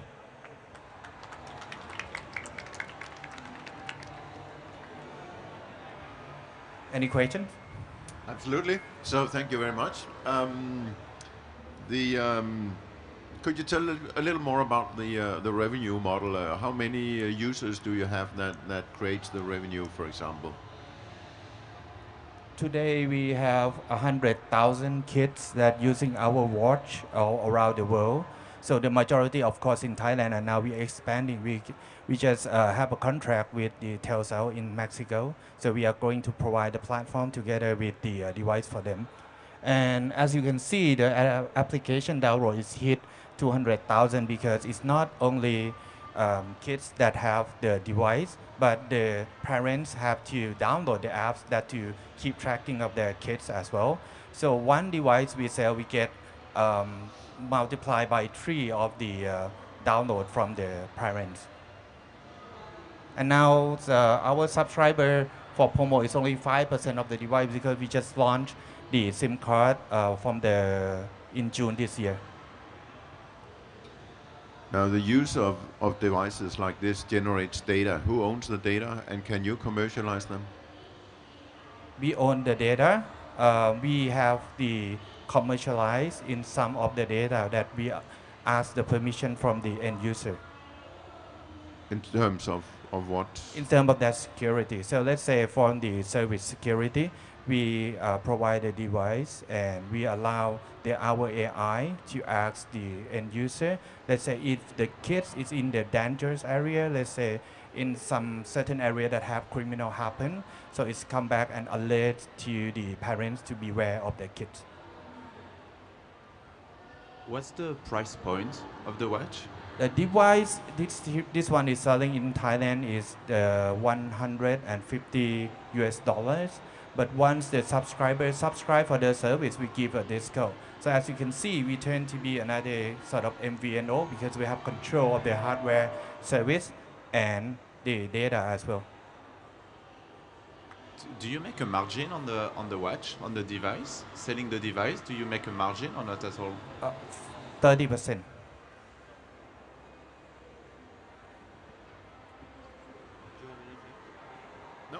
Thank you very much. Okay, thank you. Okay.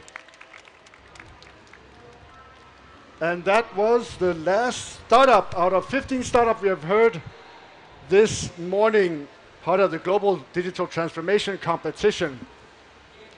Now we're collecting the votes from the jury, from the judges, from Søren, Gavin, and David. And we've been so smart, we already calculated the results from the first 2 rounds, so it shouldn't take a lot of time to get the results. And meanwhile, I have known from other startup competitions that once we announce the winners, everything becomes chaos with champagne and lots of happy people and photo sessions. So let's do the thank yous now. And we would like to thank the many national partners of Creative Business Cup that actually found the startups that came here. In total, 11 national partners were part of this competition. including Thailand, of course, that came with 5 out of the 10 startups. Thank you also to the 15 startups that participated.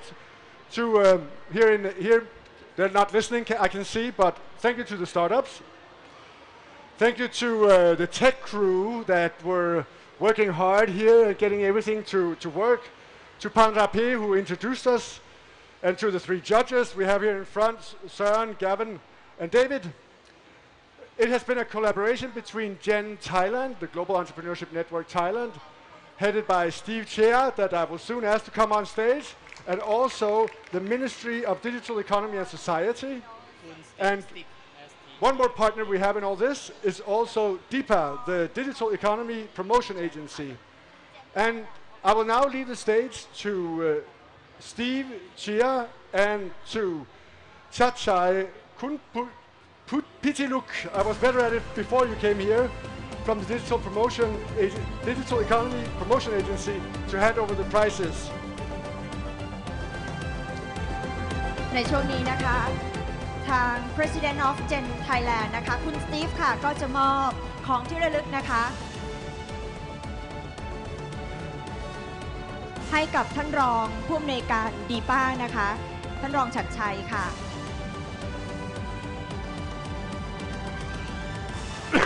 ท่านรองฉัตรชัยคุณปิติลักษณ์นะคะรองผู้อำนวยการสำนักงานส่งเสริมเศรษฐกิจดิจิทัลค่ะนี่ก็เป็นของที่ระลึกนะคะซึ่งก็มอบโดย The President ของ Gen Thailand คุณสตีฟนะคะขอบพระคุณค่ะ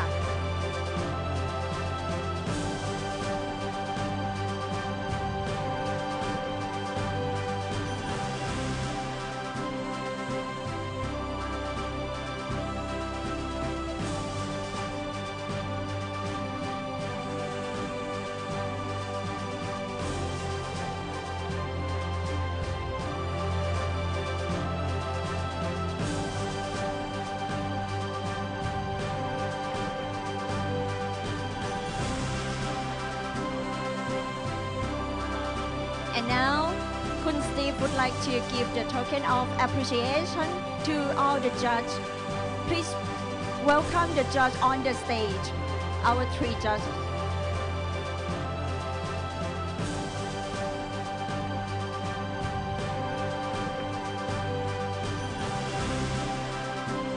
Kun Steve นะคะ President ของ Gen Thailand นะคะก็จะมอบของที่ระลึกค่ะให้กับกรรมการทั้ง3ท่านนะคะ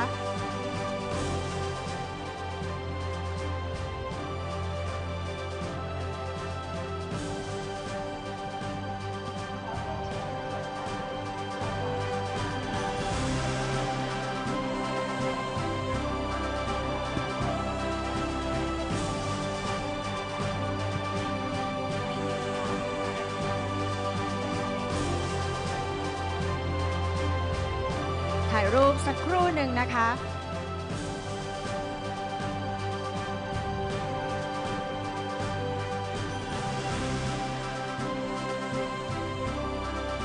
และแน่นอนค่ะผู้ที่ทำหน้าที่พิธีกรในช่วงที่มีการพิชชิ่งเมื่อสักครู่นี้นะคะมิสเตอร์รามัสเชอร์นิง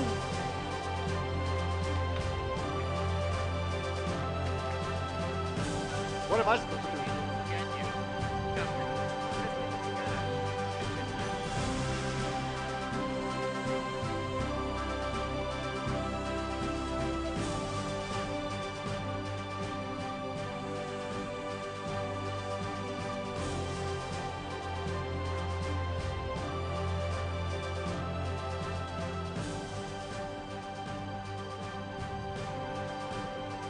Thank you very much ขอบคุณทุกท่านนะคะ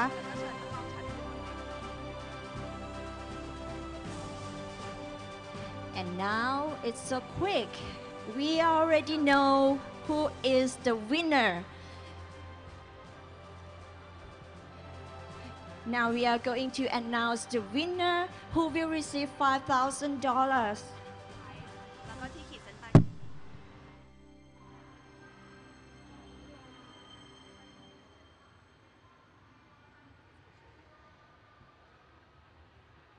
เดี๋ยวเราจะประกาศรางวัลนะคะแต่เดี๋ยวขอเช็คสักครู่หนึ่งนะคะ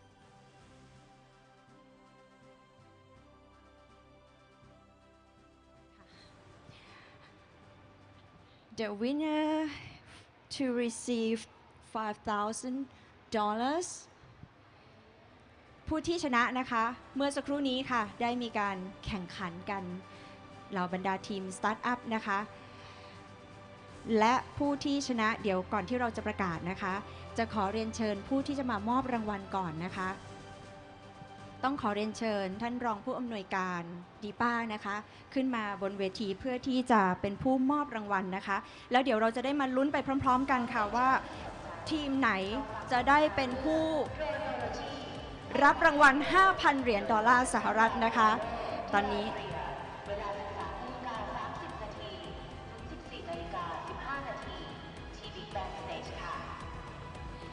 ท่านชัดชัยคุณปิติลักษณ์นะคะรองผู้อำนวยการสำนักงานส่งเสริมเศรษฐกิจดิจิทัลนะคะอยู่บนเวทีกับเราแล้วนะคะและผู้ที่ได้รับรางวัล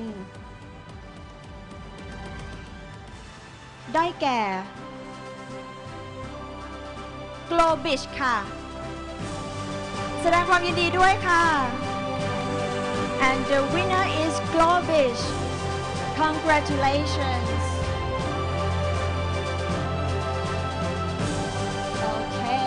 This prize goes to Glowfish.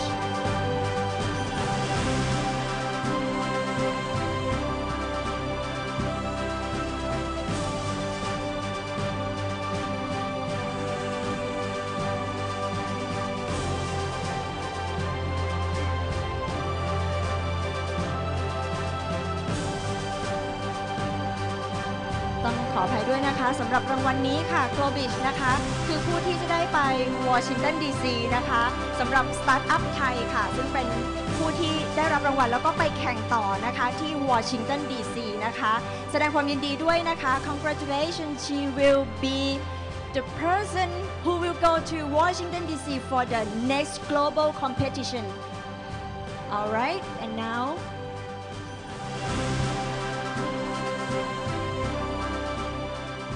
โอเคและรางวัลต่อไปนี้นะคะก็คือผู้ที่จะได้รับ 5,000 เหรียญดอลลาร์สหรัฐนะคะเป็นเงินรางวัลนะคะซึ่งก็จะรวมทั้งหมดนะคะทั้งสตาร์ทอัพไทยแล้วก็สตาร์ทอัพจากทั่วโลกด้วยนะคะที่ขึ้นมาแข่งขันเมื่อสักครู่นี้นะคะ and now this is the real grand prize for this stage today for $5,000 prize and the winner is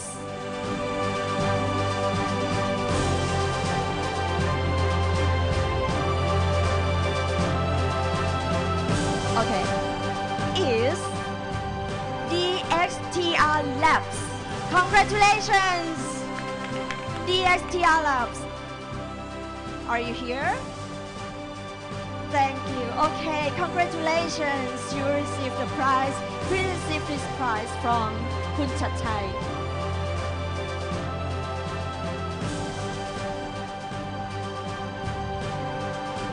และนี่ก็คือผู้ที่จะได้รับรางวัล 5,000 เหรียญนะคะ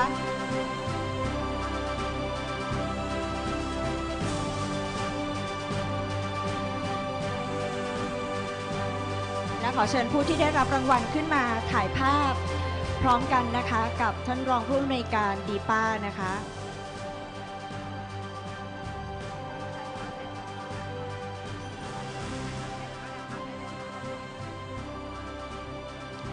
ย้ำกันอีกครั้งหนึ่งนะคะทีมสตาร์ทอัพไทยนะคะที่ได้รับรางวัลไปที่วอชิงตันดีซีนะคะ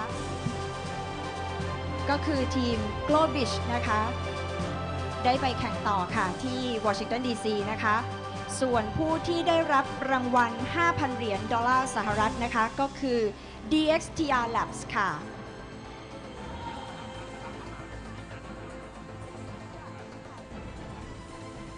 Alright and 3 judges ได้ถ่ายภาพร่วมกันบนเวทีนะคะกรรมการทั้ง3ท่านนะคะที่ได้ตัดสินเมื่อสักครู่นี้ค่ะ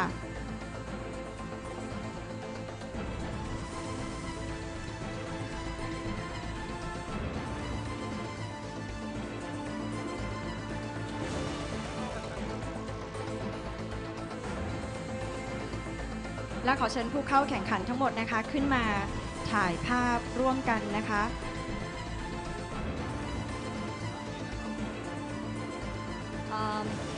May I invite all the competitors come upon the stage for the photo session.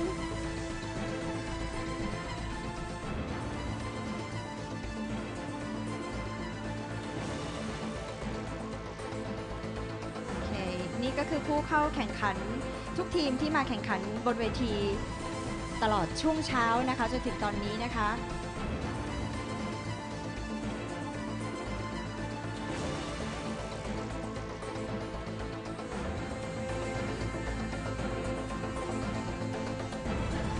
เชิญเก็บภาพได้เลยนะคะ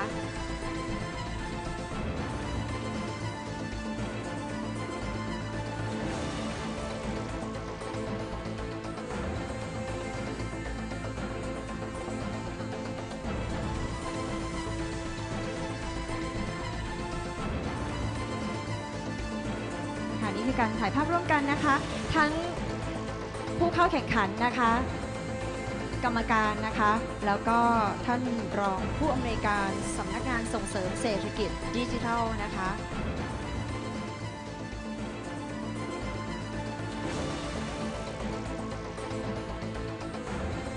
Alright and now we already got the winner for 2 prizes. One is for receiving $5,000 and the other one is the team that will go to Washington, D.C. Congratulations to all winners.